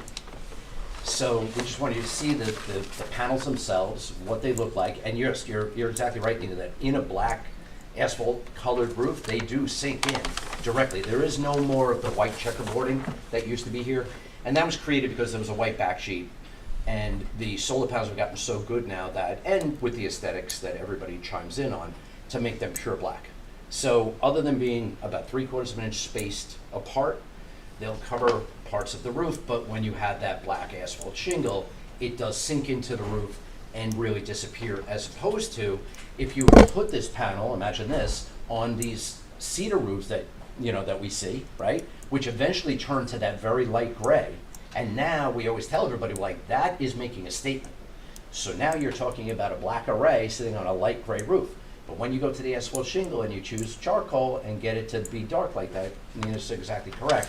It does sink in, and it does not look in any way to pop the way that it could on a cedar shingle roof. I think the rendering is misleading for those Yeah. reasons, but I do think that the jaggedness, I don't know if there's a way of just doing a block of them and just eliminating a couple of panels on each side so it's not like a step, because it draws attention to the. Right, so the problem with hip roofs, right, a standard gable roof, right, which going this way is a big rectangle. And sure, we can put in a big rectangle and everything looks really nice and clean, right? My house happens on the back roof to have 2 rows of 13. When you get that hip roof and the hip is coming in, right, it creates that pyramid type of look. If we were to condense that and stack the panel so that it becomes a rectangle or a square, depending on how we look at it and how many panels go there, yes, it can be a little bit visually better, but it also, you lose a lot of them, right? Because as the angle of the hip roof comes in, you're now having to pull a panel and condense that, you lose that corner of the hip. If it, you know, pleases the board and you could go to a rectangle on the front and then have the staggered on the sides, that's up to, I guess, the homeowners to decide on that particular aesthetic, but at least on the sides then you're not looking at it from the street, and you would have a nice square or rectangle depending on how that layout is without the edges going to the sides, you know, without that pyramid look off of the front. What are you thinking? I mean, I think it would look cleaner. I just tend feel to like- agree. Yeah. I feel when you have these stepped things facing the street, it looks aftermarket, and it doesn't look appealing. You really have 69 Hillcrest Avenue that is exactly the same, just full of solar panels. Yes, I actually have one on, if you drive on Potato Field Lane, there's a very similar array facing the street on a black standing seam roof. It looks terrible, because it's obvious. So I think Nina's suggestion of maybe it's fewer panels, but a more organized array that's not stair-stepped, I think might do better. I think if you choose one facade that has a clean area, then the rest of it somehow has less impact if you can put them. Right, so a Okay. south-facing roof that in this Okay, I think we know that. I think basically what you're hearing is, You better from the find board, a different- is that we hear you. We're not in favor of the jagged look of all these solar panels facing the street, but against a black roof, if you can organize them to where they form a vertical, and then we're not seeing the kind of random patterning facing the street, and I feel like then you're getting support of the board, so it depends on what you want. Yeah, so it becomes 8 panels. We just looked at it quickly, and we'll have to just check the measurement, but it would basically be 2 because of the way the kip comes up. So you would have just a narrow rectangle in the front on the south roof, because you would then have the rest of that roof. But in black, it won't stand out that way. And then we could move the rest of the panels to the west, so you would lose, let's say, instead of losing 50% of it, you could lose 1/4 of it. We couldn't fit all the panels from the south side to the west side anyway, so as long as we could keep 8 panels on the south, we can move the residual panels, the other 9, to the west side, and they would still have a decent impact, and you wouldn't lose that much. That's what. Does that work for you? We don't have another option. We would love to make the right thing and have it solar. So if that's what you decide, we'll take it. Thank you. Okay. All right. You Are there any did a good comments job from the public? explaining. Okay, so what I think what we can do is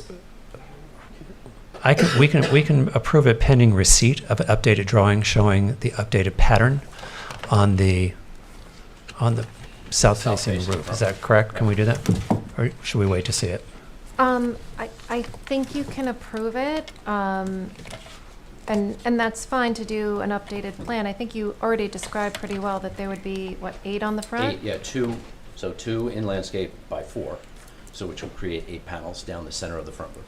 Okay, yeah, so we have a good understanding of what Okay. it would look like. Okay, good. Okay, then I'm going to motion to approve the application for 175 Miller, pending receipt of updated drawings that show the south-facing roof with an 8-panel 2x4 configuration.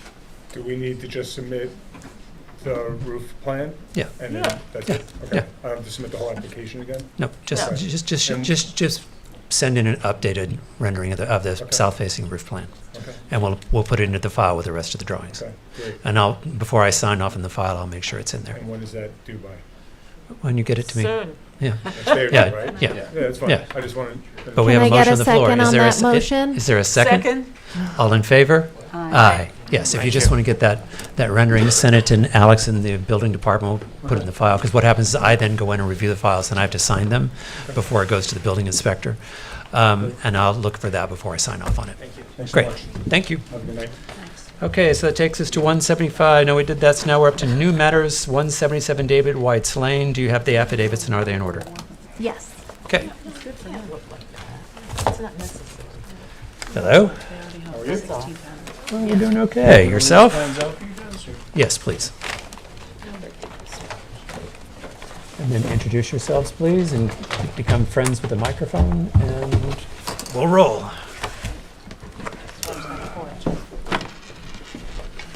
Joe and Mary Hickey. Homeowners. Okay. 75 David Watts. Can you 177. turn this around? This way? Yeah, facing you. Facing us? Yeah. You got it?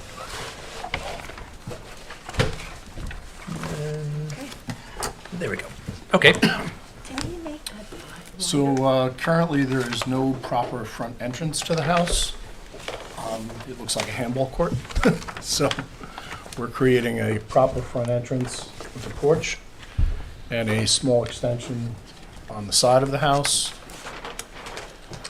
If you go to... right here. Goes on.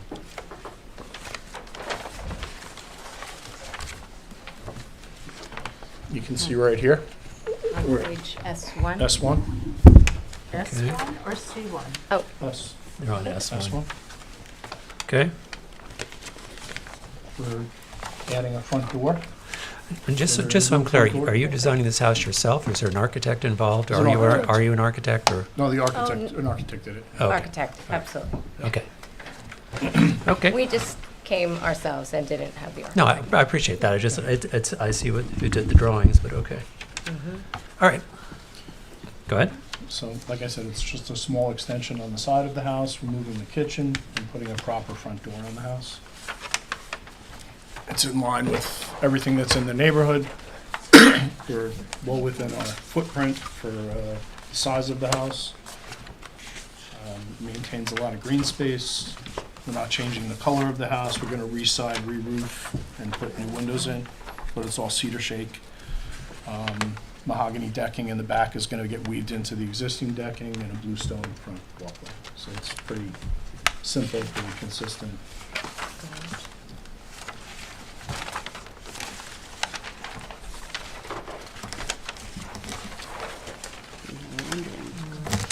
What I'm having a hard time understanding is, on the drawings, is what's existing and what's new. So if you go to A2, you'll see existing first floor. Well, that's the, we need outside. Oh, the outside? Yeah. Outside. Outside is,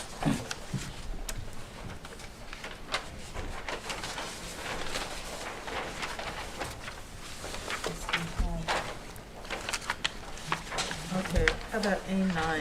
Or A8? A8 and 9, is that what we're talking about? so A8, so you- A8 and 9 on. you're not seeing existing, but You- that front porch does not exist now. So the only entrance is the side of the house. Okay, So we're making an actual proper front entrance to the house. so is this labeled anywhere what this is? Okay. So over the front porch were the windows and that triple gang of windows over the pediment that's over the front door, is that new? Yes. Okay. Right now, that looks kind of like a handball court. So it's just a flat. It's not a Just very gives it- attractive, it's not a very attractive house right now. Yeah. I know, I sort of drove in your driveway today and sort of took a look at it, so Oh, yes. did you? Yeah. Okay. It's not as unattractive as you sound, but okay. Okay.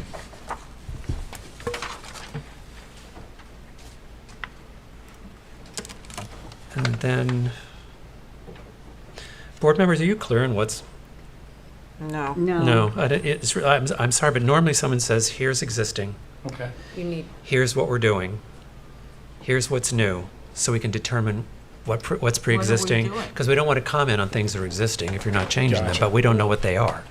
do we Um, have a picture of the Let me see if, existing I think we front? did. So I think you might have, and you might have to, yeah, Rendering of the existing. Yeah. Before and after kind of thing. yeah. Usually on the same Yeah. page. Did, So did you see the applicant before that said did, first picture, yep. second? Yeah. Yeah. So we start with what it looks like today, where we're touching the house, what we're doing to it, and then we judge on whether we feel it's appropriate for the neighborhood. If you go And back to- that's what we really can't tell. Okay, existing and new. So On it'd that be first, existing and proposed. that's what I meant, I'm Right, sorry. and then if they were on the same page, we could just look. Side Yeah. by side. Right. So On the I am- first I'm not- page, we could explain it to you, but I understand it would be easier. No, and it's to also for the see. public, I think they need to be able to see it. Understood. And- So I'm going to actually ask you to come back and present it that way. So, But if you- if, But based on what let's is here, if there's discuss- any comments you guys want to give them to Yeah. help them along the way, that would be good Can I too. just refer you to one page? If you go to A2, But that's really the interior. Yeah, you're not going to see the outside, but you But can that's see what you the want is inside the- existing. Yeah, 'cause we don't- We don't You work need on to see the the inside, outside. sir, You I'm just see sorry. the outside. Okay. yeah. Okay. So Yeah, I have that's our the, mistake. the 6 windows above the pediment of the front porch, Uh-huh. I think are not helpful. This, That, I don't know what to say, but except it seems to be out of place in some way. And this, strange. How about if it were 4 windows? I think. well, what you've got is, looking at your interior, those are windows that go in your bedroom, but that triple gang is actually the master, is the bathroom, right? So those are gang of windows that are above a bathroom, which is why they're there, but they're atypical of what we see, and from the exterior looking at it, it's not harmonious with the neighborhood or with the house. And I think the size and the scale of the 3 windows that you've got to the left of that going Yeah. into the bedroom, Those when are you've the got ones. when you've got double hungs everywhere else, and suddenly you've put a transom over a double hung, it's not normally what we'd see, and it's not really harmonious with the house or the So we neighborhood. could just do double hungs. Yeah. there. That's fine. So that would be the comment there. That would, I think Um, that would be helpful, Yes. right? Understood. And you don't want 3 windows? Well, We're not the telling you configuration what to doesn't do, work, but whatever that that is. configuration of high windows facing the street where they are, and that big What would you like to expanse. see there? I can't tell you what I'd like to see. I can tell you Less. what we don't, what's not Okay. working, because we don't design the house. And then it's hard to totally say because I'm not sure what's existing. But in the extent, is the garage an extension? Yes. Yes. Okay, so Did my you one add that? comment. Oh, where's that? So if you look at A8, the one thing I would say is like, the window configurations over the garage are not matching. Because you've got 3 doors, but your panel patterns and your fenestration and the garage doors don't match. Windows above the garage. No, I'm talking about the actual garage doors, Where are they? here, That? here. Oh, okay. See how you've got, the one on the left is a single door that has 4 panels, and one on the right is a double garage door that has 4 panels, but instead of the doors looking like they're similar, Oh, yeah. they look dissimilar. They So are. we should make them the same. They should be the same, understand. and the window fenestration should have equal rhythm all the way across the Right. front of the garage. I think So- that would help you there. Okay. Correct. I That think would be- that I'm was, sure that was a mistake. that was, on the yeah, architect's we part, wouldn't. but- Okay, Okay, well, Yeah. mark your papers, sir. Yep. so- And I got it then- right here. okay, Mm-hmm. and that would be, What is the terrace material, the porch? It looks like cement block or something. I'm sorry, Where? what was the question? The porch, the material of The the front floor. porch, bluestone? Oh, bluestone, okay. okay. This is probably just a rendering thing, but I actually think that it goes the wrong way. I think if we would go, I don't know, where we're like left to right instead of pattern, it might look more typical. And yes, I'm glad you're moving the gas meter from your front door. Yes.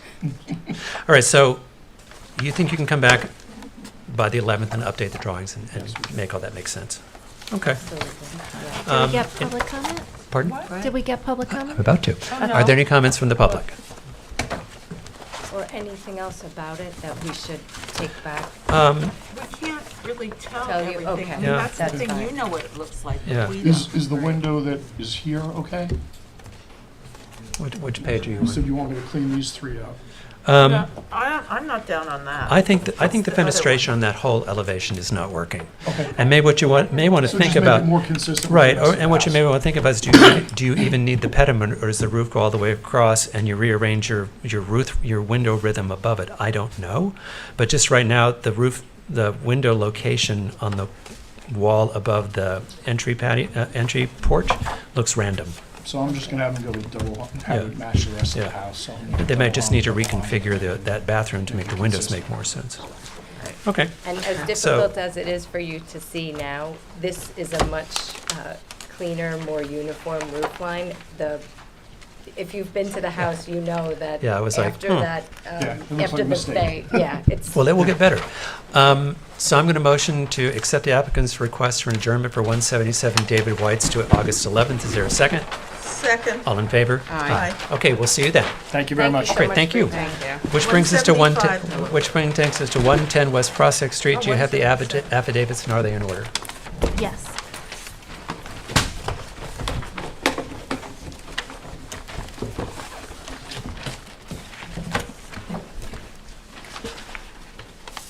Oh, this one. Okay.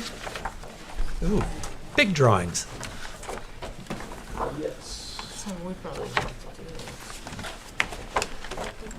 Alex, do you have the demolition evaluation form for this one? If not, I'll get you one.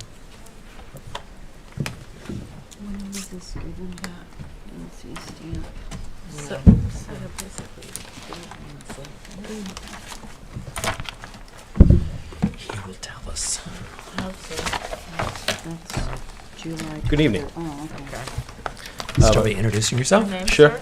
My name is Nicholas Pfluger, architect from Okay. Bowler Pfluger Architects. We're at 85 East Main Street, Bayshore, New York, 11706. I'm here on behalf of the applicant.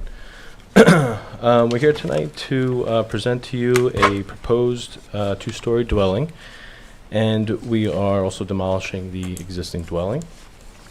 After careful consideration, it was determined that it would not be cost-effective to try to renovate the existing structure to get the desired result that the homeowners wanted to achieve. So we sought out to design a home that would fulfill the homeowner's needs, along with keeping the aesthetic and charm that the existing home and the neighborhood has. The home that we've designed is relatively modest at 2,322 square feet, including the first and second floor, and it does comply with all zoning regulations. The exterior style that we are proposing, which is similar to the existing home, is that of a 4-square style home, which features on the front facade a wood frame covered porch on square columns. The main roof, the main roof is a hipped roof with a single dormer in the center that would be only accessed from the attic, but it's there for aesthetic purposes. The siding that we are proposing is a natural red cedar shingle that would just have a clear stain and sealer on it. The roofing we are proposing as a charcoal colored asphalt architectural shingle. The window and door frames, we are proposing a light blue color, so that's the window and door frames as well as the grills in the windows and doors. The color we have chosen, the actual name of it is Azure Lake, but it's basically a light blue. The window and door casing will all be a white PVC trim, basically AZEK trim. The soffit we have chosen as a PVC beadboard type soffit. We do have a freeze board underneath the soffit that would also be a white PVC. The rakes and the fascias, also white PVC trim. And then the gutters would also be white, half-round gutters, along with circular leaders. For the rest of the house, on the rear, we have a covered porch that would be on a masonry platform with bluestone finish for the floor of the porch. And also facing the rear, we have a gable-style roof that is facing the rear. And that was mainly to give a nice cathedral ceiling in the interior for the master bedroom. And then also there's a side door with a small entry gable roof on the east side of the home. That's on brackets. And then that platform will also be masonry with a bluestone finish. In closing, we believe that the proposed residence is in line with the surrounding area and will add character to the neighborhood. And I can take any questions that the board may have. You said the white PVC trim. You mean plastic PVC? I mean. Yeah, it's your typical no maintenance PVC trim, but it's basically a plastic composite. But it's a very common material. What is the material? It's technically a PVC material. Brand name? I'm sorry, set? Brand name?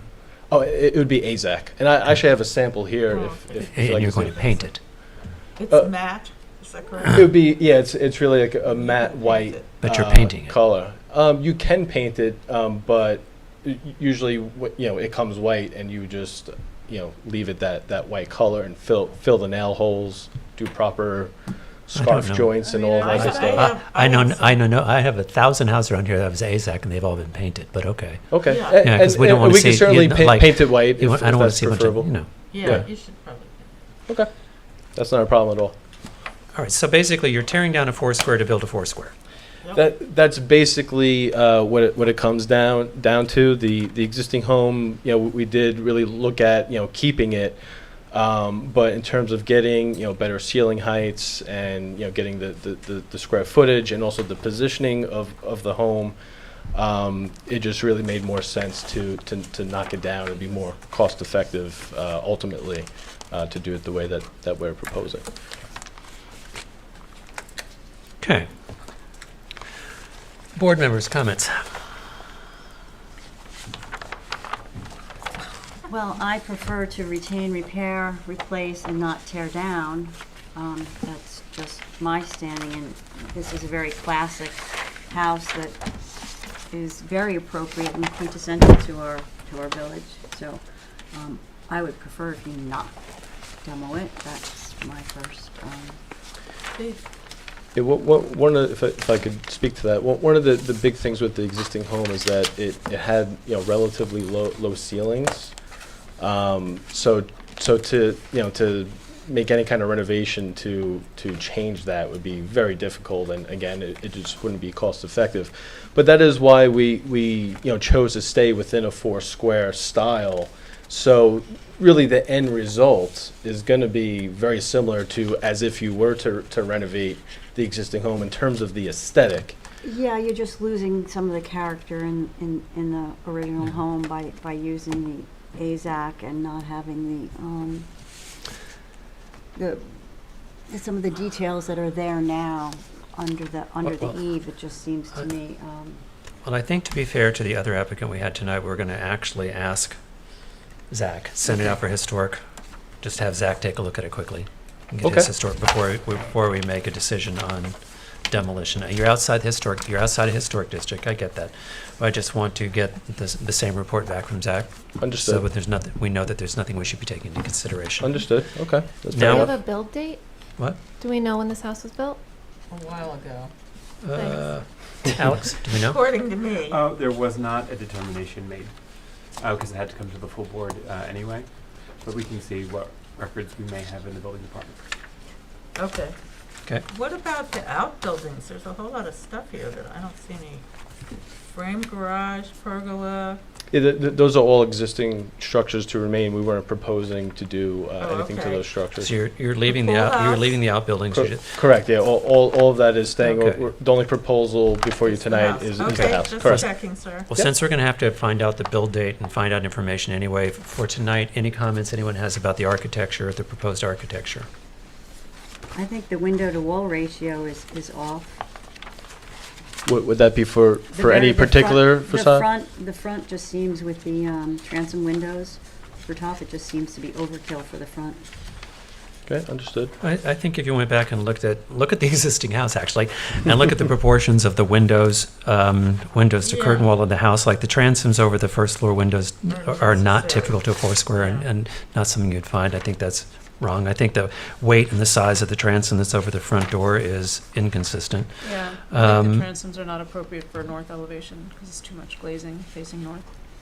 Okay, yeah, one, I'll just mention this, but I'm certainly receptive to the board's comments, but one thing that myself and the clients were looking at together was just really bringing in that natural light that traditionally. I'll appreciate that to a point, but it Yeah. has to be appropriate. And, Sure, sure. And look at Okay. and the amount of transoms that you're going across the back of the house, and then your whole fenestration plan across the back is a little odd. You've got the transoms that go all the way across that don't really feel appropriate, and then you've got that's a screened-in porch, right? It's not screened in, it's just a covered open porch. Okay, it's covered open porch. Okay, and then so the transoms don't really work either there to me. And then when I look at the west elevation, that huge window you have that faces, and these are small lots that faces the neighbor with that gigantic window that's coming off the dining room. Mm-hmm. I think the scale and the proportion of that window is a little off. Oh, yeah, yeah. Little too much. Yeah, Little so, too much again, too big. same. And then you've got, I guess that's probably a bathroom transom above it with two side windows. Correct. Okay. And then the east elevation doesn't, again, transom-orama world, but the if you're going to go back and pick up the vernacular for Foursquare, it's not typical, it's not correct to the structure. Sure. Okay. Yeah. Okay. We'll certainly take a look at the transoms and we'll see if we can eliminate them. And just to speak to the large dining room window. When I look at, Kathy has a question. Oh, sorry. Go ahead. On the southwest or the south facade, Yes. what is that brick, like rectangle, that brick box sitting there? The brick box on the south. There's Or a shingled, whatever, shingled box. I don't. That's not a fake fireplace inside, is it? I'm sorry. Oh, in the middle of the two rear doors. That is a gas fireplace that it just pops out a little bit to give a little more room on in the interior of the living room. So that's the back, that's the built-in back of that gas fireplace? That's the back of the gas Internal? fireplace. Correct. That's the rear of the gas fireplace. And you have a fireplace with a window over it. Correct. Yeah, it would be a ventless gas fireplace, which we've done many of them in other projects. Would you consider electric from an energy perspective? I think electric is more. It's something I could talk to the client about, certainly. That's something odd about that. Yeah. It's a little And you've chosen, is it a value issue that there's no fireplace, no chimneys, no? It was really more about the interior layout and getting, the way the clients would like to lay out the furniture, and again, bringing in as much natural light as possible. And we pushed out the fireplace about a foot or so towards the rear just to give a little bit more interior space. Yeah, but honestly, it looks like a mistake. Yeah. Gotcha. When you start, So, I mean, pushing a wall out a foot to make room for an interior fake fireplace with a window over it, from not here, it's certainly a minor issue that see in the village. I'm going to tell you, it looks like a mistake. Gotcha. So I don't think you're going to find support for that. I understand. So that's certainly a minor issue that we can I'm sure we can work through. And I think the transoms One man's make it a minor. little, not part of the neighborhood and a little commercial. looks And they like make historic. everything overscaled, don't Yep. they? Yeah. Yeah, the I mean, the transoms. need to entire go- MO on the front Yeah. is, And just look at the proportionate scale of the existing house you're Yeah. tearing down Sure. to, It's a what nice you've got. house. What are you doing? Yeah. The size of the windows, the size of the wall, to the architectural reference you're pulling from a Foursquare is wonky because your proportions aren't quite right. Understood. So study that. All right. Any comments from the public? huge sign. So we'll send this out for architecture review. You'll listen to the comments, and do you think you can be ready by August the 11th? Yes, I can. Okay, so I'm going to motion to accept the applicant's request for an adjournment for 110 West Prospect to August 11th. Is there a second? Second. All in favor? Aye. Okay, Thank you. Have a good night. Thank you. which takes us up to 301 Murray Place. Do you have affidavits, and are they in order? Yes. Okay. This is June 18th, is there something more? I was just gonna try to hand that stuff. Don't take it. I'll just have to share. No, don't take it. If you'll introduce yourselves. Lisa Poyer, on behalf of the applicant. I'm here this evening with Viola Rahani and Joseph Darko from Stella Lamont Rahani Architects. Okay. And I'm going to share, or do you want to lay the plans out? I'm just going to share the plans through. I do, but I left them in the car because I'm in the car with my driver. So there's information submitted to the village.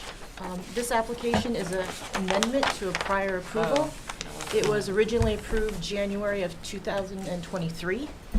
The house is under construction, just due to some follow-up discussions with the client. They've decided to make some revisions to the exterior of the plans. Just want to lay the plans. Can you? He's coming in. He's coming in. Bring them up through there, or we can just. They're making everything small, so the window's smaller. He's in a sim, yep, that's right.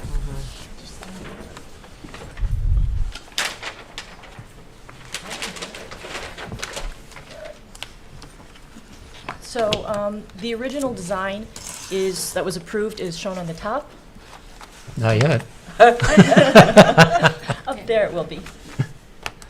I have faith. And then the proposed amendment is shown on the bottom. So the original design had was called a Peterson and clay tile that was on the east and west walls, which are the longer walls of the proposed house. And then the north and south elevations, which are the narrower walls, had a Ipe wood rain screen on them. That has been eliminated. And it's the same tile that's going to be carried around on all four sides. And then we've added a second chimney to the plan. Have you already made these changes? No. No. The house is, I was gonna say, foundation's in, and it's Looks like the starting to foundation's frame. just barely there. Yes, Okay. yeah. So we're here before you to make sure we're Okay. approved ahead of time. So that change was made to just reduce the wood on the two ends. If you flip through the plans, you'll see that the windows have changed. There's actually less glazed area. The windows are smaller. And on the south elevation, is that the south? South elevation, you'll see that the prior approval had significant amount of glazing that went up into the peak. That has now been eliminated. So overall, it's a reduction of glazing for all the windows. We've added a second chimney, which is to house actually just the plumbing. It's not for a fireplace. The fireplace that was proposed has been eliminated. And then the south-facing side had a deck that was on the second floor. That's been eliminated as well with the glass railing that went around. It's now just a pergola that's over top, or I'm sorry, trellis. What page is that? That is on page, 201. it's a south elevation, So is it A201, Okay, A. Okay, that's the glass.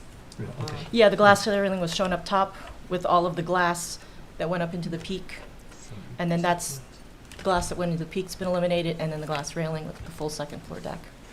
This is on a private road, down all the way at the end. The neighboring lot to the west is also backing onto a private road as well. Know the street well. All right. So if there's any questions specifically, the architects can answer. Board members. I think it's much improved. Nina? I agree, it's improved, and clean, and proportions are more appropriate, yeah. I think it works.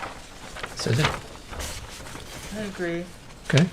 I had the paperwork. You come to really us. You're taking away a balcony and you're reducing the glazing. After all, everybody argues with us for more windows. Then you come back, price them out. You come back, and guess what? We have fewer windows, fewer rails. I think it all looks great. Right. All right. So, motion to approve 301. Public comment? Oh, sorry. Are there any public comments? Almost forgot. Thank you, Alice. Motion to approve 301 Murray Place from drawings presented on July 28th. Is there a second? Second. All in favor? Aye. Thank you. Thank you. Have a good evening. Okay, good evening. Thank you. Next up is Barron's Lane LLC at 382 Barron's Lane. I thought that was Do adjourned. you have affidavits and are they in order? Yes. That one I don't have. I thought that was adjourned. I don't know why I thought it was adjourned. I left the folder at home.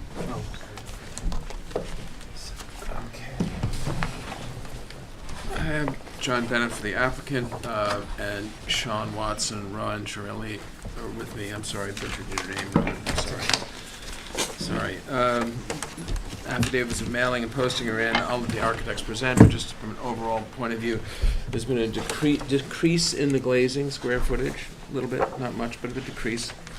Removed some skylights, one window was removed, and there's a change of finishes and materials, but we'll take you through the. We have some, we submitted some images and Yeah. supplemental materials. We're going to have to ask you to wait until you're seated and you can speak into the mic. Oh, I'm sorry. Replace this. Do the listing in a second. Just put that right there. You're good. Sure. Yeah, wait. So my, Don't move, John. It could break your foot. Huh? Don't move. It could break your foot. I worked on a construction crew for Okay. a long time. Mark. Okay. That was a long time Long ago. time Okay. ago. Yeah, that wasn't recent, John. Okay, go ahead. Wasn't recent, bud. my name is Sean Watts. I'm a partner at Leroy Street Studio, and we, as John mentioned, we have some material changes to the project that was approved and that we're excited to show you. And I have some physical samples to accompany the. Here we go. The table. You're right, Mark. I watched him carry it. I'm like, okay. All right. Does it come on wheels? Okay. Good idea for next time. Okay. So, just sort of lay into. So we have elevations and plans submitted as well, but I think I'm going to go through the supplemental materials that we originally showed in conjunction with these samples. So, Can you do it into the mic? sorry, this is challenging. I need a clip on. So, originally, similar to the last project, we were proposing a Peterson brick tile in a beige color, and we would like to amend that to which is this. This is what was originally approved. And after subsequent mock-ups and study, we felt that I'm sorry, the you're going to scale have to of sit the- down. You're going to have to talk in the mic. Sorry. So excited. They can't hear you in the back. The public can't hear you, and we need to take minutes. So for all those reasons. Okay, I'll do my best. So the original approved material is the Peterson brick tile, and after a series of mock-ups and further study, once the contractor was on board, we are hoping to change it to a mahogany combination of shiplap boarding and 1.5-inch battens, which will hopefully quickly silver to traditional gray. And in addition, we're proposing for the base of the building this valves quartzite, which we love, but we were finding that the stone coming out of the quarry was showing a lot of iron deposits and was staining, so we're proposing to change it to Grigio Alivio limestone on the base of the building. I think in addition to that, we have a final color for the windows, which is a very subtle change, which is here. We're going from the 7024 to the 7022. So we're going from this to this. And the remainder of the package shows the side-by-side renderings. This is what we proposed last time. I'm going to flip to the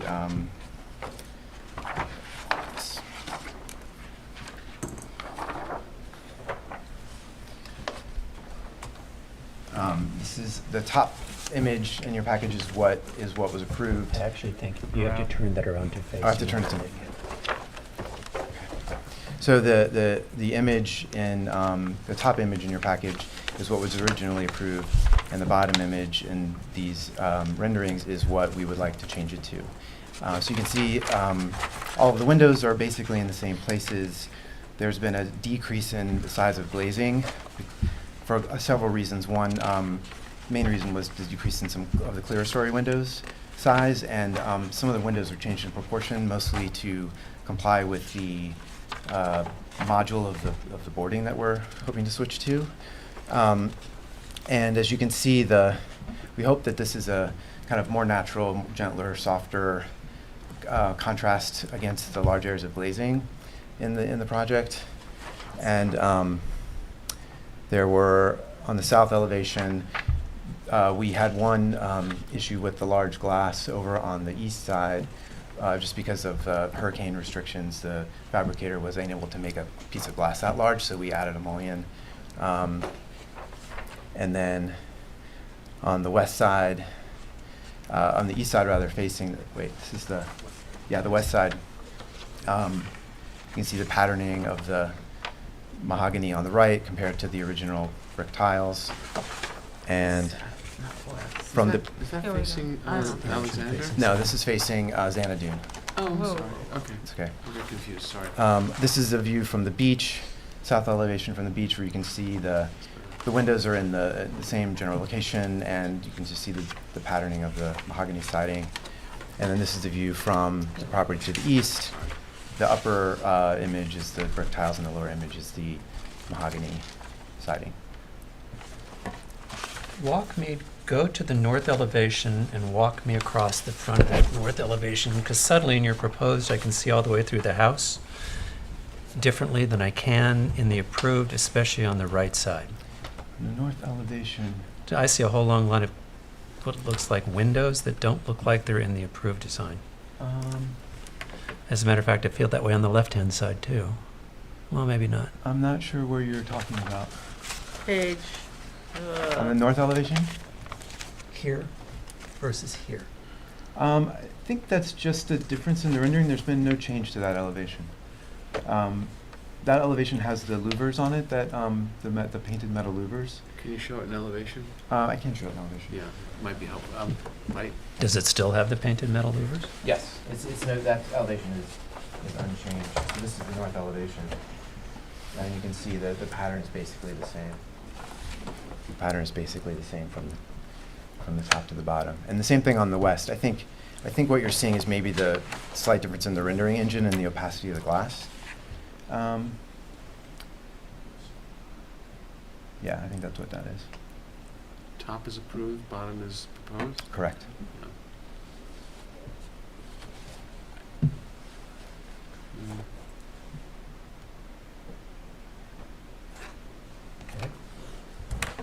So just walk me through the difference in the windows, the Okay, fenestration changes. Sure. So can we start on the A200 with the north elevation? Mostly this is the same. The major change is on the what's on the lower middle floor, the dining room. We originally had fixed windows with an operable swing door, glass door, and we've switched that to stacking sliders. And then we've modified the mullions above that to align with what's going on below. And have these changes been made, or these are requests? These are requests. Okay. I couldn't get down Barron Lane to actually get to the house. No, the house is basically just framed. There's no Yeah. there's no windows. Oh, I just. No cladding. Yep. Okay. So on the I was told by the construction manager that the windows aren't going to start being delivered until August sometime. So August. soon. Late August, he said Done. late August, but So- they're not in. Okay, but going ahead. Yeah, they're not in. So on the south side, the major change is, which I already mentioned, over on the very far right-hand side of this drawing. The upper drawing elevation shows a very large glass. That's the main bedroom over the screen porch below. And that large glass was just prohibitively large for the testing, for the hurricane testing, so we broke it into basically two pieces. And make the composition work, we just flipped the operable window. Mullions. Oh, See that big sheet of glass? Yeah, Okay. All right. Moving on to the A200B on the left side of the page is the east elevation. The main window change here is the off the main bedroom upper floor. Originally proposed was stacking sliders, and the client ended up deciding that they would prefer a larger window, fixed window, and a smaller operable door alongside it, same glazing area. Where are we at?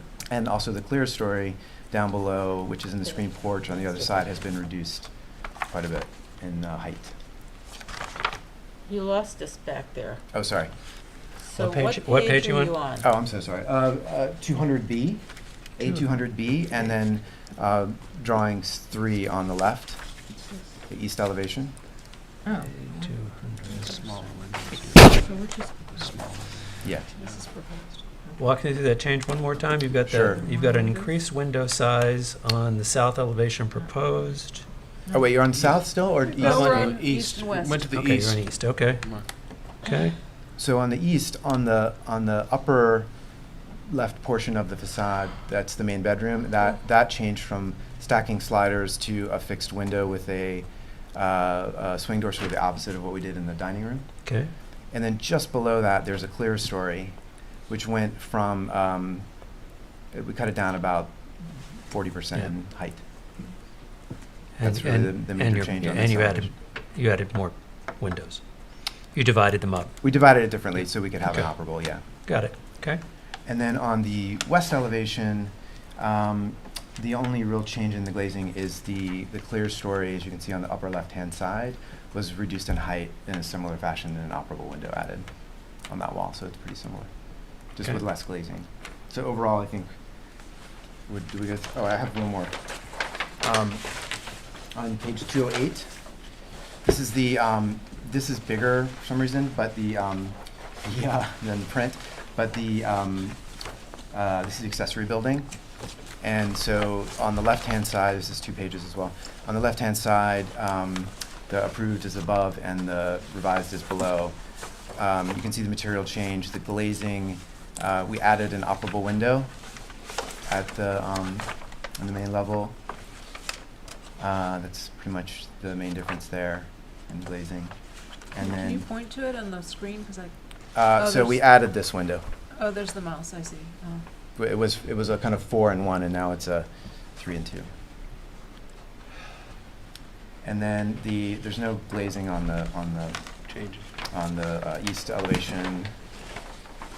In terms of glazing on the south elevation on the next page, Here we go. there's we modified instead of at the top of the page we had 4 fixed windows, and we changed it to 3 and 1, and the main reason is because there's a structural column. This is a big cantilever we ended up with a structural column, and so we moved the mullion to basically be harmonious with the column on the inside, and it's symmetrical with the operable window on the other side as well. And then on the west side, on the right side of the page, the top is approved. The bottom, we basically moved the stair. This is gets the biggest sort of architectural change. We shifted the stair to the south, which you can see in the elevation. It's a circular stair that supports the building, and we flipped the glazing to accommodate that, which I can show you in plan if that helps.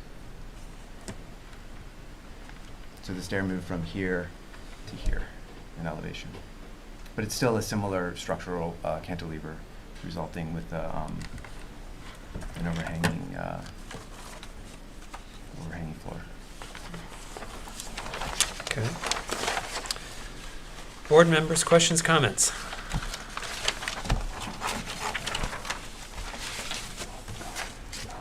Can you explain the difference in the renderings is it this supposed to be the same? It just looks different? The middle chunk, second story on the proposed south elevation looks different from the It's approved? just, yeah, that's just the rendering engine trying to make it do the same thing.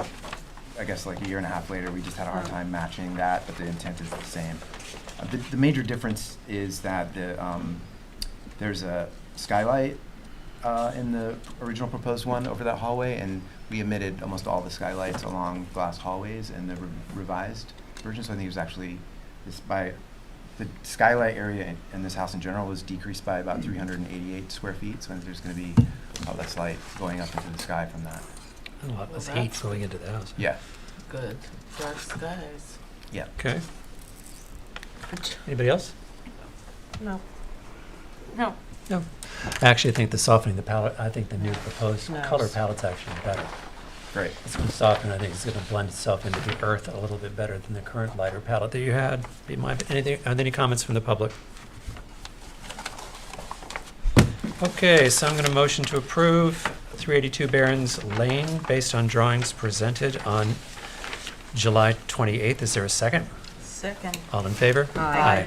Thank you. Thank you very much. Okay, it takes us to 630 Hampton Road. Do you have the affidavits and are they in order? Yes.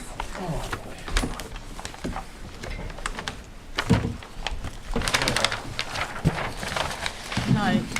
Surprised you're gone. I made a mess.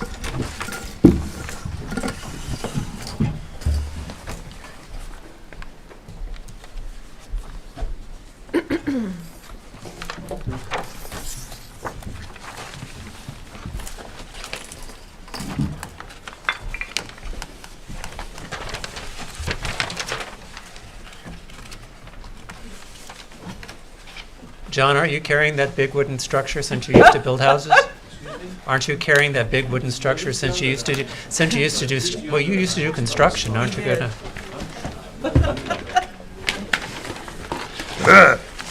All right. It's that lightweight EPA you read about. Okay, how easy this is.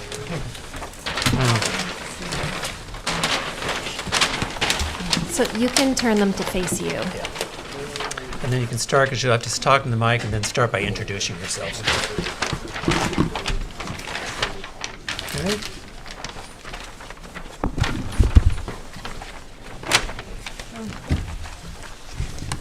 Jim Matusky, I'm the agent for the owner, also the builder on the project, a preliminary builder, and I'll explain that in a minute. I'm Bruce Lewin. Microphone. Oh. Yep. I'm Bruce Lewin. I'm the owner. Okay. Go ahead. The application is to remove the existing garage doors and to replace, am I okay? You're just gonna flip those towards you. Sorry, they're upside down. on Oh, your okay, screen. sorry, Thank sorry, you. Alex. The application is to remove the existing garage doors and to replace them with windows. Is that what? We need some more information. What are they going to look like? What color will they The be? What are they windows that matching? are being installed are match the windows that are on the east side of the building, Okay. the existing windows. Do you have a landscape plan for this? Because I But got to tell you, these are for the size of this project, these are the thinnest materials I've seen in a commercial project. So there's not a lot of information. We're not changing the footprint of the building, we're not changing the right now- structure of the building, we're not changing the roof, we're not changing the Right now, chin- you've dug chimney. up the whole entire parking lot. You're putting in new parking. You're Right. planting trees. Yes, of course. Okay, we'd like to know what that looks like. Okay. Yeah, I'd like to see a landscape plan. Mhm. Because I think all you told me now is you're taking out some doors and putting in some windows, but I think you're doing a little bit more than that. And since it's an important corner, we also want to know what it will look like. A Right. rendering would be nice with showing me trees and Mhm. landscaping. Of course, What do the that's fair. parking Yep. spaces look like? Where's the entrance and exit onto Hampton Road? All those pieces, so we Mhm. can look at it piecemeal versus just, I understand you're taking out garage doors and putting in windows, but we also need to see the whole project to understand Right. what it will look like. Okay. Fair enough. Anybody else? No, that's it. Okay. So if you could do a landscape rendering and bring that in by August the 11th? We can. Yeah. Okay. Any comments from the public? Okay. So I'm going to motion to accept the applicant's request for an adjournment until August the 11th for 630 Hampton Road. Is there a second? Second. All in favor? Aye. Yeah, we need to know what No, it no, looks no, like. stop And that. I want to know what color the windows are. I want to know That's fine. I need dimensions on there. Like, just a line drawing is not enough. Right, okay. Okay? Thank you. So that takes us to 300 Murray Place. Do you have the affidavits, and are they in order? Yes. And is this guy just coming in? Didn't we already do this?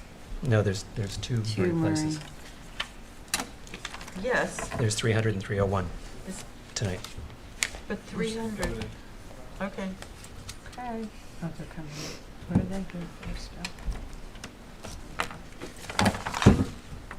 Are you coming in? What fresh out? Don't we have one thing, only one thing? Do you have any, Yeah, do you have any documents on The that? gate? Is it the gate people? I have 301, but not 300. Do you Yeah, have 300? I did not get 300. We didn't I get had any 3. documents. You had it? Well, hello, 300. Yeah, where's the stuff? evening. Start by introducing yourself. My name is Michael Pino. I'm an architect and the applicant for 300 Murray Place. Okay. I was in at the last meeting on the 14th. Yep. I had a mishap with our sign, which blew down. And Yes, you had to allowed me repost and Oh, renote. present you're the outside guy. as a sort of workshop. And you drove a at the long last distance to meeting. get here, and we told you you could come in And by I'm Zoom. here, this is- just back right, to okay. do the official public hearing. Okay. And you have the affidavits, and are they in order? Yeah. We already- If I remember correctly, That last was time we the looked at problem. this, we had no issues with it, except for we Right. couldn't vote on it because of the, because He of had the. to fix the posting. He has to fix And the I got the postings. posting affidavit, and it Okay. looks great. Do you remember this one last time? Everybody remember the project? Absolutely. Yes, Do you need to see it yes, again? yes, We okay? yes, I do, The yes. leagues, We need to I see it got again, are we all. okay? No, we're good. Okay. Are there comments from the public? Okay, so then I'm going to motion to accept the application for 300 Murray Place based on drawings presented on July 14th. Is there a second? Second. All in favor? Aye. Okay. Which takes us to, I believe it's the Okay. last thing tonight, which is, you're good.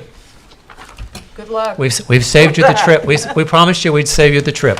And thank you for taking I care of the very much appreciate postings. that. Thank you. Okay. So that takes us to a new matter of a 248 Little Plains LLC for a gate. Do you have the affidavits, and are they in order? I do now, and yes, they are. Okay.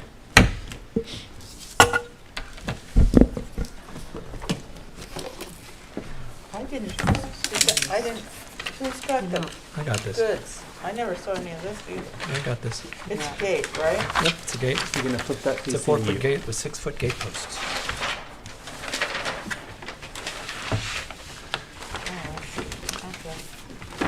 Okay. She'll introduce yourself, my friend. John Laffey, architect for the owners. Okay. They're requesting to put a new gate at their house we just finished from them. Okay. And drawing here is the gate. It's 4'6" tall. The gate is 4 feet high, 6 inches off the ground. It's going to be an aluminum frame gate, clad in AZAC paint in white. And it has 2 gate piers next to it, one for 4 inches apiece. And it meets all the criteria that we have for the open cubic area that the village requires. Those calculations are to the left-hand side. Can you just restate for me the transparency? The transparency open area is 42.67%. Okay, thank you. And the controls are embedded? Did you say that? I couldn't hear you. There is not a gooseneck? There is a gooseneck. It's on the north side of the gate nearest the adjacent neighbor. It's not showing on your, or is it in the column? No, it's- it you have a would- freestanding gooseneck? It would be a freestanding gooseneck. I didn't Oh. show that. Uh-oh. That's something we really haven't been approving.